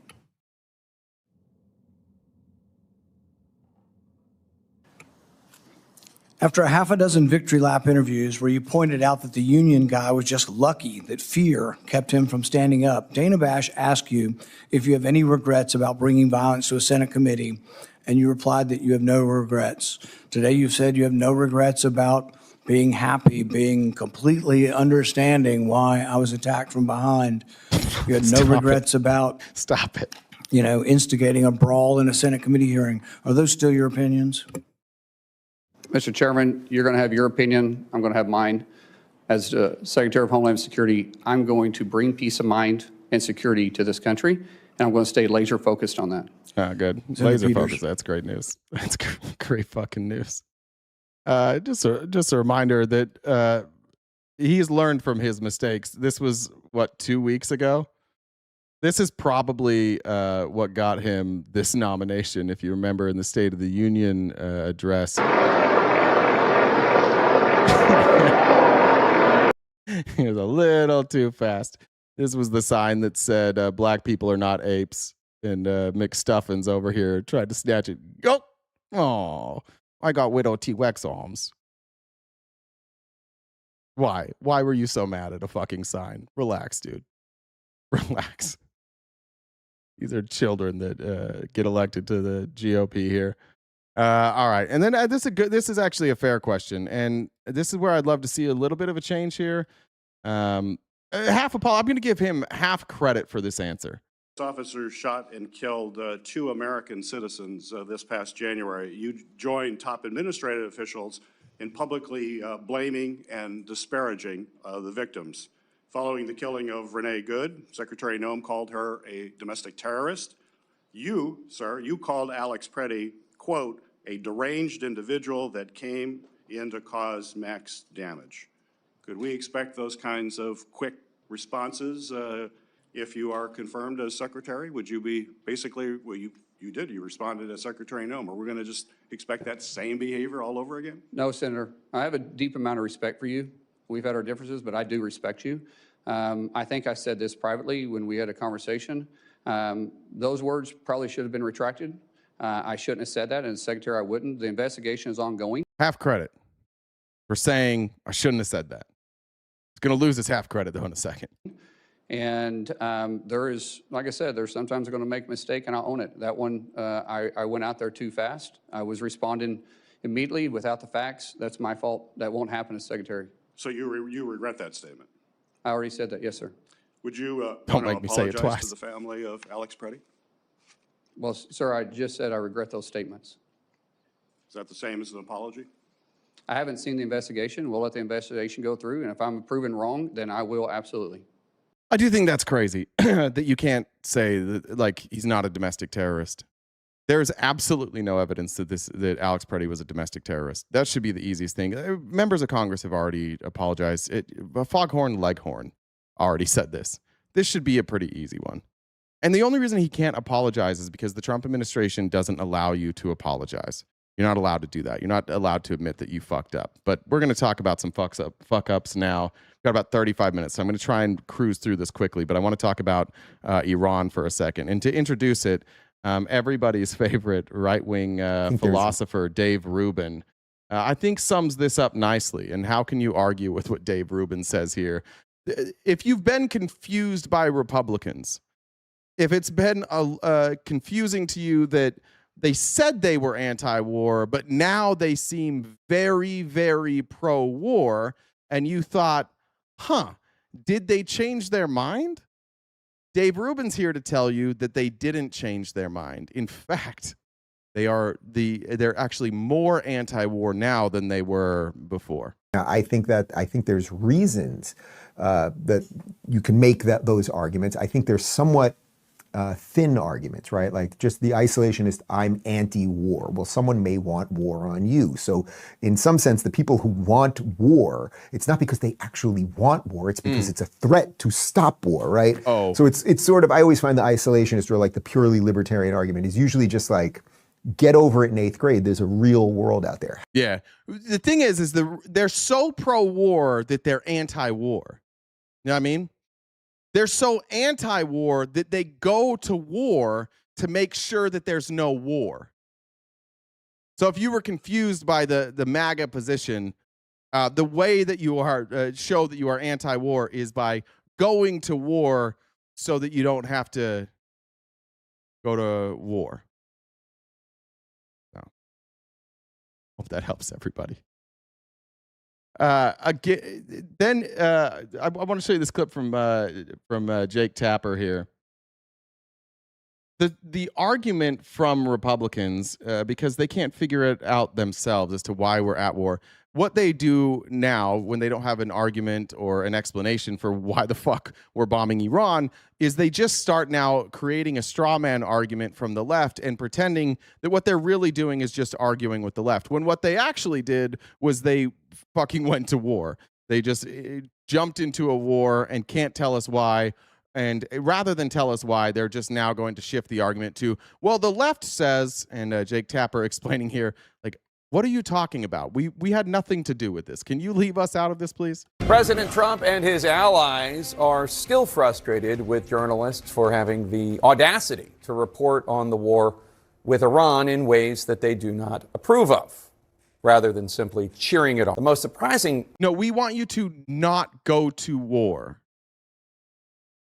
None of us want you to lose the war. We would like you to end the war now. We would just come home. No more. That's what we want. We don't want anybody to lose. We would like people to stop dying. It's mostly what we want. Attack on the news media, however, might have come from former Bush White House Press Secretary Ari Fleischer. Now, you might think that someone who was part of an administration about whom President Trump said, quote, they lied, they said there were weapons of mass. Chrissy said the violence of the United States is why aliens won't visit. That could be true. Destruction, there were none, and they knew there were none, unquote.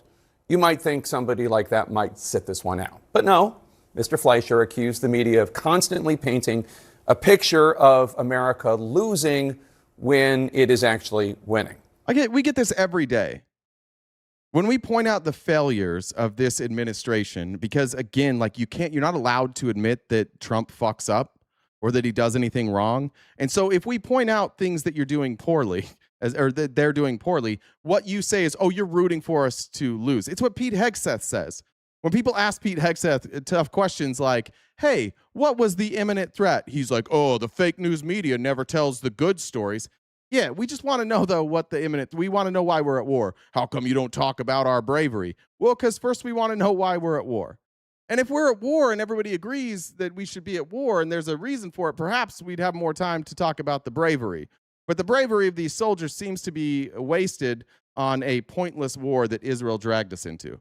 And his proof was this October 2001 New York Times article about Afghanistan by the late Johnny Apple. It was specifically about the risk of Afghanistan becoming a Vietnam-like quagmire, an idea that Fleischer found preposterous since key cities such as Kabul fell to the U.S. just days later. Of course, the war didn't end after Kabul fell.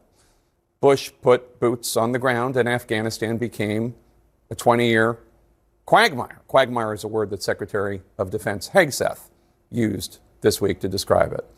And remind me, who controls Kabul right now after we beat the Taliban? The story that Fleischer disapprovingly cited concludes, quote, in Afghanistan, as in South Vietnam, there was a huge question about who would rule if the United States vanquished its foe. Washington never solved that issue satisfactorily after the assassination of Ngo Dinh Diem in 1963, and solving it in Afghanistan, a country long prone to chaotic competition among many tribes and factions. Is that whole thing like, I hate this quote more than anything, like the definition of insanity is doing the same thing over and over and expecting a different result, which is weird because that's not the definition of insanity. But like, could we learn from regime change one time? Could we point to a time that regime change has worked? Where it hasn't just like left us in a perpetual war? We either give up and retreat, or we wind up in a perpetual war and we just consistently make things worse and worse and worse. Like, what was Iran? What was the threat to us from Iran before we started invading the Middle East? There was none. When did Iran get upset with us? When we started invading the Middle East. What if we just stopped invading the Middle East? Perhaps Iran would leave us alone, because the only time they ever attack us is in the Middle East. Perhaps we don't go there anymore. Will probably not be much easier, unquote. Every reporter that I know wants the United States to succeed in every way. And the way that reporters help that happen is by asking questions of people. Sir, when you're not listening, are you stupid? Iran, I said iron. Iran has been a threat for the past 40 years. Only to the people in the Middle East. Only to our troops who are in the Middle East. And we didn't need to be over there. We didn't need to be there for Desert Storm. We didn't need to be there for Afghanistan. We didn't need to be there for Iraq. They have not been a threat on American soil. They haven't been a threat to you unless you served. And you served over there. They have not been a threat to us. Israel's been telling us they're a threat to us for 40 plus years. But when do they attack us? When we're over there. When we're over invading other countries, which they, like, what, we wouldn't attack if somebody invaded our country? We wouldn't, if somebody invaded Canada, we wouldn't attack them as allies of Canada? You can't just try and take over the Middle East whenever the fuck you want and then be mad that people are like, hey, this is our country, leave. That's why they're a threat. If we leave, they don't show up here. They weren't 9/11. It was the Saudis. We're good friends with the Saudis. We don't seem to have problems with the Saudis anymore. People in power and not blindly cheering on leaders who take the nation to war. I guess when it comes to Ari Fleischer versus Johnny Apple, you can say. No, we all think that Khomeini was a dictator, but so is Putin. We don't do shit about that. So is Xi. We don't do shit about that. So is Orban. We don't do shit about that. Is that who we are as a country? We just have to kill dictators? If that's our job, to decapitate dictators, how come we don't decapitate dictators? How come those dictators that we decapitate only happen to be the Muslim ones?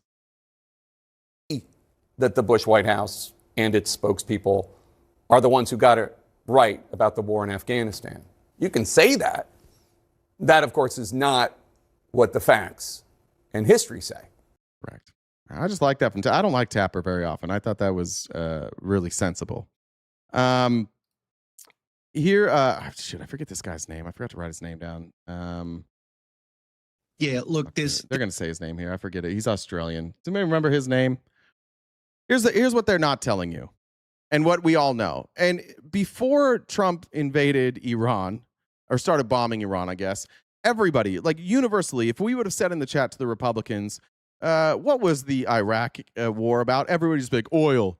Be like, why do we fight these endless regime change wars in the Middle East? And everybody, MAGA, everybody would have said oil. But now that it's Trump, it's not about oil. It's definitely about oil. Yeah, look, there's the difference here between macroeconomics and microeconomics. What Happy Kevin was just doing was doing macroeconomics, what happens to the country as a whole. And it's true that we basically... Justin Wolfers, there we go. Produce as much oil as we need. So when the oil price goes up, on average, America is neither better nor worse off. The consumer's comment, though, is the heart of the matter, which is how is it that you and I are paying more at the tank, yet the country as a whole is neither better nor worse off? And it's because this is a massive redistribution. high oil prices and therefore high gas prices are a big redistribution from customers, consumers, folks like you and I live in the Midwest. We have to drive everywhere. Let's just explain what he's saying here. Every bit of all the gas that you're purchasing right now, that has been extracted and refined a long time ago. I don't know exactly how long the process of each one is, but like they didn't have an increase in price to generate that oil.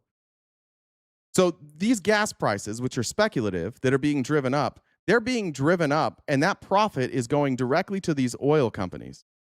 Massive increases in revenue for them. Could they keep prices lower? Sure. Sure they could. Their acquisition cost was lower. Could they wait until the oil that costs them more to produce actually comes onto the market and then they raise the prices? Sure. Why don't they do that?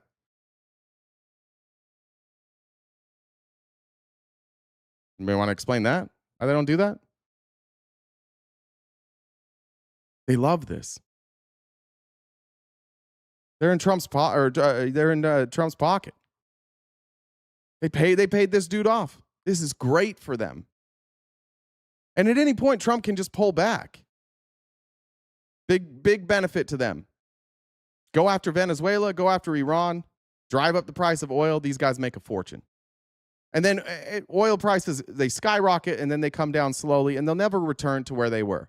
So this is just that big boom where they all get paid off by the Republicans. This is why Republicans always start wars with countries that have oil. This is why we always, when Republicans are in charge, they always create conflict with countries that produce oil.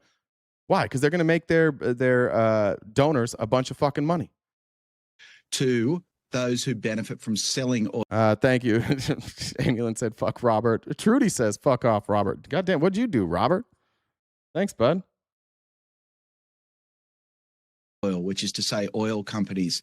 So if you think that shifting hundreds of millions of dollars across to oil companies and out of the pockets of mums and dads is neutral, then you think there's nothing going on here. If you have a heart and you have a brain instead, you think this is actually going to be a big deal here. Dolphin said, got excited last night over a movie I was watching. Please put it on your list. White House Down. About Iran, Islamophobia, right-wing extremist action, funny and kind of relevant. I don't have a list, but I'll try and remember that. We just kind of go with whatever we decide on the day. All right, this is the last thing, and then we'll get out of here. We've been trying to talk about this last couple of days. Many of you know there was a resignation from Joe Kent. He was what was his exact role? Department. I don't remember exactly what his role was at DHS. But he just put out a letter explaining that there was no imminent threat from Iran, and because of that, he felt like he couldn't continue with this administration. Now, not a great guy, not a guy that I appreciate very much. At the very least, if you're going to be generous, he is friendly to white nationalists. But like, we should be kind of used to this. We should be kind of used to foreign policy aligning with like the white nationalists. And that just is a reality. Like, my foreign policy and the foreign policy of Nick Fuentes align right now. It is what it is. But that I don't think that changes the fact that what Joe Kent said and the reason Joe Kent resigned matters, and that we should talk about it. I also think that it's interesting that he, as a member of the far right and very respected by people like Sean Ryan here, is showing a big split in MAGA right now, because some of you were not pro or anti anything except for Trump. You didn't have any real values. But some of the people who supported Donald Trump did it because they were anti-war. They were anti-regime change.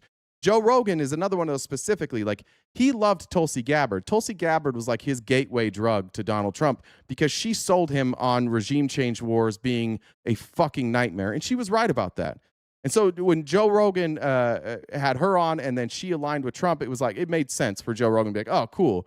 Obviously, he wouldn't choose Tulsi Gabbard if he was going to do regime change wars. Sean Ryan has been adamant and vocal about regime change wars. This is just a place where we have crossover. So we'll cover it. I do want to say, though, like, that doesn't mean that we have to accept all of Joe Kent's politics. I saw this morning, my good Access, fuck off, Robert. God damn, Benny Boy says, seriously, fuck off, Robert. friend Joe Jesus. Kent resigned. Yeah. And I want to read, I thought his statement was really good. And, I've been really hoping that somebody notable in this administration would make a statement and resign. And he did, and it's a great statement. I think that I think that's all you can do at this point is, and if you're in there, because there's a lot of them in there that don't agree with what the fuck is happening. Yeah. If you're in there and you've been Nikki, send me the Mr. Global video, will you? elected and trusted to do a job and you're not able to do it, then what the fuck are you still doing in there? This is the way. We can ask that of a vast majority of the people. Not all government employees. I think we have to ask that question about most of our representatives. By the way, this is Michael Tester. He wrote an interesting book. I don't know much about his politics. I listened to his book on audio. It's called We Are the Bad Guys, which I think a lot of you kind of agree with that sentiment. Really interesting book. I don't know much about him, but I did like that book. Sad state of affairs. I just Jen Star said, fuck Rob. Rob stupidly said, look, the moderator gave $10. Wrong, Jen, you dumb motherfucker. That's Jen Dub. That says Jen Star. Good Lord, Robert. No wonder people are roasting you. You can't read. I just want to read a couple of sections of his resignation letter. The guy Mimi said, fuck off, Robert. President Trump, after much reflection, I have decided to resign from my position as director of the National Counterterrorism Center, effective today. I cannot in good conscience support the ongoing war in Iran. Iran posed no imminent threat to our nation, and it is clear that we started this war due to pressure from Israel and its powerful American lobby. I'm going to skip this next part. Eric says, fuck Robert. And skip to the end. Is a veteran who deployed to combat 11 times and is a Gold Star husband who lost my beloved wife Shannon in a war manufactured by Israel. Neely says, stand your butt up. Thanks for all the knowledge and jokes. Sorry, I was late on that one. I cannot support sending the next generation off to fight and die in a war that serves no benefit to the American people, nor justifies the cost of American lives. It's perfect. It's nice to see somebody with like any amount of spine, even if it's a white nationalist, just stand up and say what everybody fucking knows. Israel dragged us into this war. Our government still has provided no explanation as to what the imminent threat from Iran was. Now, if you're a dipshit who just guzzles Donald Trump's balls for a fucking hobby, then you'll say, oh, they've been a threat for 47 years. And you say the exact words that they say. And then we're like, how were they an imminent threat? You don't know. You don't know. Trump doesn't tell you. Nobody tells you. And the people that are actually getting these briefings and have access to this intel are saying there was no imminent threat. Clearly, there was no imminent threat. Amber said to help Robert shut up. He's begging for you to have more money. Thanks, Robert. Oh, and Amy says, and fuck Robert again. This time I'll use my freebie. Robert is so triggered by you getting paid. Jealous Robert. Oh. I pray you will reflect upon what we are doing in Iran and who we are doing it for. The time for bold action is now. You can reverse course and chart a new path for our nation, or you can allow us to slip further toward decline and chaos. You hold the cards. Chris says, fuck Robert with Texas micropain. Mm-hmm. That's Joe Kent. And for anybody that doesn't think... All right, I'm going to end it there. I just want to read that statement there. And then, predictably, everybody just starts going after, everybody on the right just starts trashing Joe Kent. Like, they loved Joe Kent. And like anybody who ever disagrees with Donald Trump, as soon as you disagree with him, you're trash, you're jealous, you're a hater, you weren't involved. That's why you're doing this. You're just bitter. Here we have on Cuomo's show, conservative talk show host Ben Ferguson and the former Department of Homeland Security Chief of Staff, Miles Taylor. Discuss conservative radio host Ben Ferguson, former DHS Chief of Staff in the first Trump administration, Mr. Miles Taylor. Ben, I feel like you got to think it's a good thing this guy's gone, no? Yeah, no, I'm glad he's gone. I'm glad he resigned. If you can't serve the President of the United States of America and what he is doing in his mission, then you should absolutely leave. I think the way he's doing it... I agree with that. If you work for the president and you don't want to do what he wants you to do, you should leave. I agree with that. ...is the oddest part about him, because he, in essence, lied to the president about what he thought about foreign policy to get the job based on what he's saying now. You go back to his own tweets that are still out there. In January of 2020, he posted Trump's red line is America loss of life and Iranian nuke development. I personally think we should have crushed their ballistic and nuke capabilities. But Trump has a plan. He has definitely earned the confidence of any clear-eyed observer. Yeah, he was wrong. It's the difference between him and you.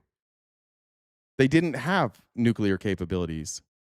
They didn't start ramping up their ICBM production until we started attacking with Israel. We had the Iranian nuclear agreement. See, yeah, Joe Kent said that. He was also wrong. Again, credit where credit's due. He looked at the intelligence. He said there was no imminent threat here. We didn't need to bomb. Liliana said, don't know what Robert did, but fuck you, Robert. Thank you. The vicinity of these evidence. Noodle Poodle said, fuck Vanilla R. I'm with Amy Lynn. Benny said, does Amy have a longer streak than me? Fuck off, Rob. I think you guys are tied now. So it's not that the president... Oh, Purdy Kiki said, fuck MAGA, fuck APAC, and fuck Robert. Jesus, Robert. You're a fundraiser. ...changed. It's that Joe Kent changed. He decided to change his foreign policy. But what Good. I really think this is about, if you talk to people around the White House, he didn't like the fact he wasn't in the room when the decisions were being made. Now the wanted smears. To be, I guess, the Secretary of State or the man in charge of the Pentagon. And he was a tier 2 guy. That's not, by the way, meant in a negative way. You need a lot of tier 2 guys. But he wasn't in the room for the big decision. And so he got his feelings hurt. And then he decided, okay, well, now I'm going to just, be a... See what they do every single time somebody turns on Trump? Oh, they just got their feelings hurt. Anytime you disagree with him, that's what they say about you, that you got your feelings hurt. You're not allowed to disagree with Trump on the merits. Because obviously nobody would disagree with Trump. He gets everything right. So it must be your feelings. Crybaby. I'll go on Tucker Carlson's show and sing isolationism, and I'll go on Megyn Kelly's show right after that and do the same thing. That's who Joe is now. It's sad, it's unfortunate, but I'm glad he's gone because he clearly wasn't serving the president. He was serving his own interests. Yeah, he'd be serving his own bank account, too, because that's why these guys are saying this stuff. Look, again, I don't have any problem. Alex says Rob has a micro penis, by the way. Can't confirm that. A lot of money. No judgment if you do, Rob. I don't have any problem questioning whether this was the right move, this is the right way, this is the right time with Iran. I have no problem with that. They're all legitimate points of contention. But do you have concerns that the president's saying things like, I'll pull out of NATO and we don't need the allies? You think he's got... Well, that's true. He's not supposed to serve the president. He's supposed to uphold the Constitution. But if you serve at the pleasure of the president and you're not willing to do what the president asks you to do, you should step aside. Like, I'm probably okay with that. Some people around him telling him some really dumb stuff? No, I don't. Well, I think what the president is Ben. seeing... Can't hog the whole damn conversation. Mariah says, go fuck yourself, Robert. Man, you can't hog the whole thing. You're not even Irish. Miles, go ahead. I suspect the thing that Ben and I agree on is Joe Kent. I mean, I don't think Joe Kent should have ever been in this administration. I was saying when Joe Kent was hired for this job that it was an abomination, that a guy who No, Jay Rizzo. The Cuomo guy's not still relevant. He's on News Nation. defended people who went and attacked the United States Capitol, who Trump's FBI director at the time called a domestic terrorist attack, would be in charge of counterterrorism for the United States. But here's the problem, as you point to, Chris, is he's not the only one. There's not just one Joe Kent inside this administration. There is an army of Joe Kents inside this administration who have mainstreamed conspiracy theories, who have outlandish views, and who are some of the same people who poorly advised the president on this conflict. Now, look, I've been a hawk on Iran for years. This is no regime we should be apologizing for. We shouldn't be sad the Ayatollah's gone. But there was a stupid way to do this and a smart way to do this. And the president was surrounded by a whole lot of people who wanted to give him the stupid way to do this. One example just being the Strait of Hormuz, Chris. I think I've said to you before, in my graduate school war games on Iran, the Strait of Hormuz was one of the first things that came up, that the Iranians would close in a conflict. For some reason, that was not something the president seriously considered. Yeah, I don't think... This is bad. This is really bad. This is what we're going to end on. But first of all, the Strait of Hormuz, very important. If you're going to bomb Iran, you have to know about that. It's also true that Trump has mentioned the Strait of Hormuz before. But that doesn't take away then from what he did. Because if Trump was aware of what Iran would do at the Strait of Hormuz, then not having a plan for it isn't really acceptable. I don't know the You're implications, making up Ben. crap. Sorry, like the president's talked about the Strait of Hormuz for like years. He talked about it in his first administration. To act as if Donald Trump didn't know they were going to try to close the Strait of Hormuz is just a flat out lie. I would guess that if you go back, if you can find the video of Donald Trump speaking about the Strait of Hormuz, I would bet $100 that he's reading off of a teleprompter. I can almost guarantee that it was not off the cuff. It was a written speech. To the American people. He had talked about it, not privately, publicly. He had talked He told about advisors, it publicly. Ben, he didn't think they would go forward with it. That's why they went. He literally didn't think. He has now already publicly, Ben, as you know, expressed surprise. I disagree with that assessment as well. Yeah. All right. We'll end it there on the day.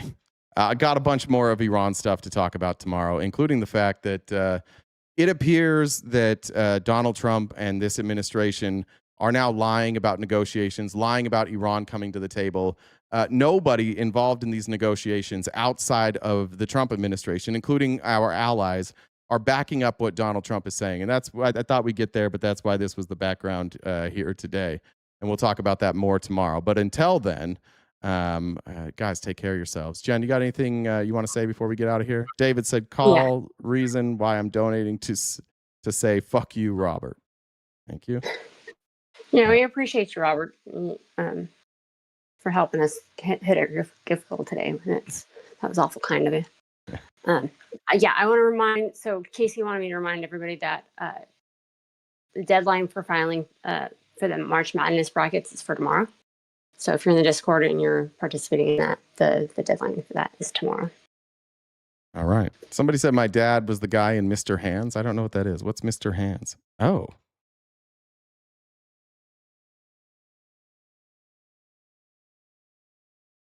You know what's crazy about that? I did look it up. So I was raised in Utah. I was adopted, but my biological mom did years after she gave me away. I don't know if she's here. Shout out Juju if you're here. She lived in Enumclaw. So this is a story from Enumclaw. This is horrific. I can't believe that I didn't know about this, but I guess there's like some connection there. I do have family in Enumclaw. I'm not pleased that I Googled that. That was fucked up.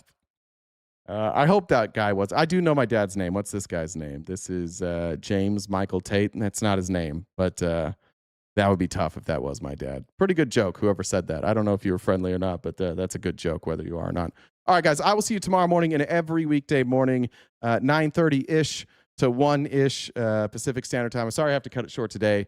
My daughter is going on a trip with her mom. I got to take them to the airport, so I'm on a strict schedule, so I got to run. But I'll see you tomorrow morning, 9:30 a.m., bright and early. I'll stay a little later tomorrow to make up for it. In the meantime, go outside, touch grass, get some sun. If you can't touch grass, smoke grass. If you can't smoke grass, then I don't know. I don't know. What do you do? I don't know what brings you joy, but whatever brings you joy, go ahead and find that joy. Be nice to each other. Be nice to your families. And if you can, be nice to MAGA. Quick reminder, just in case I missed any messages at all, it seems to be uniform. Fuck Robert. Robert, we'll see you tomorrow, along with all the other trolls. Thanks for being here and making fun of Nick Shirley with me today. I'll see you tomorrow morning. Stay cute and cool, and have a great summer.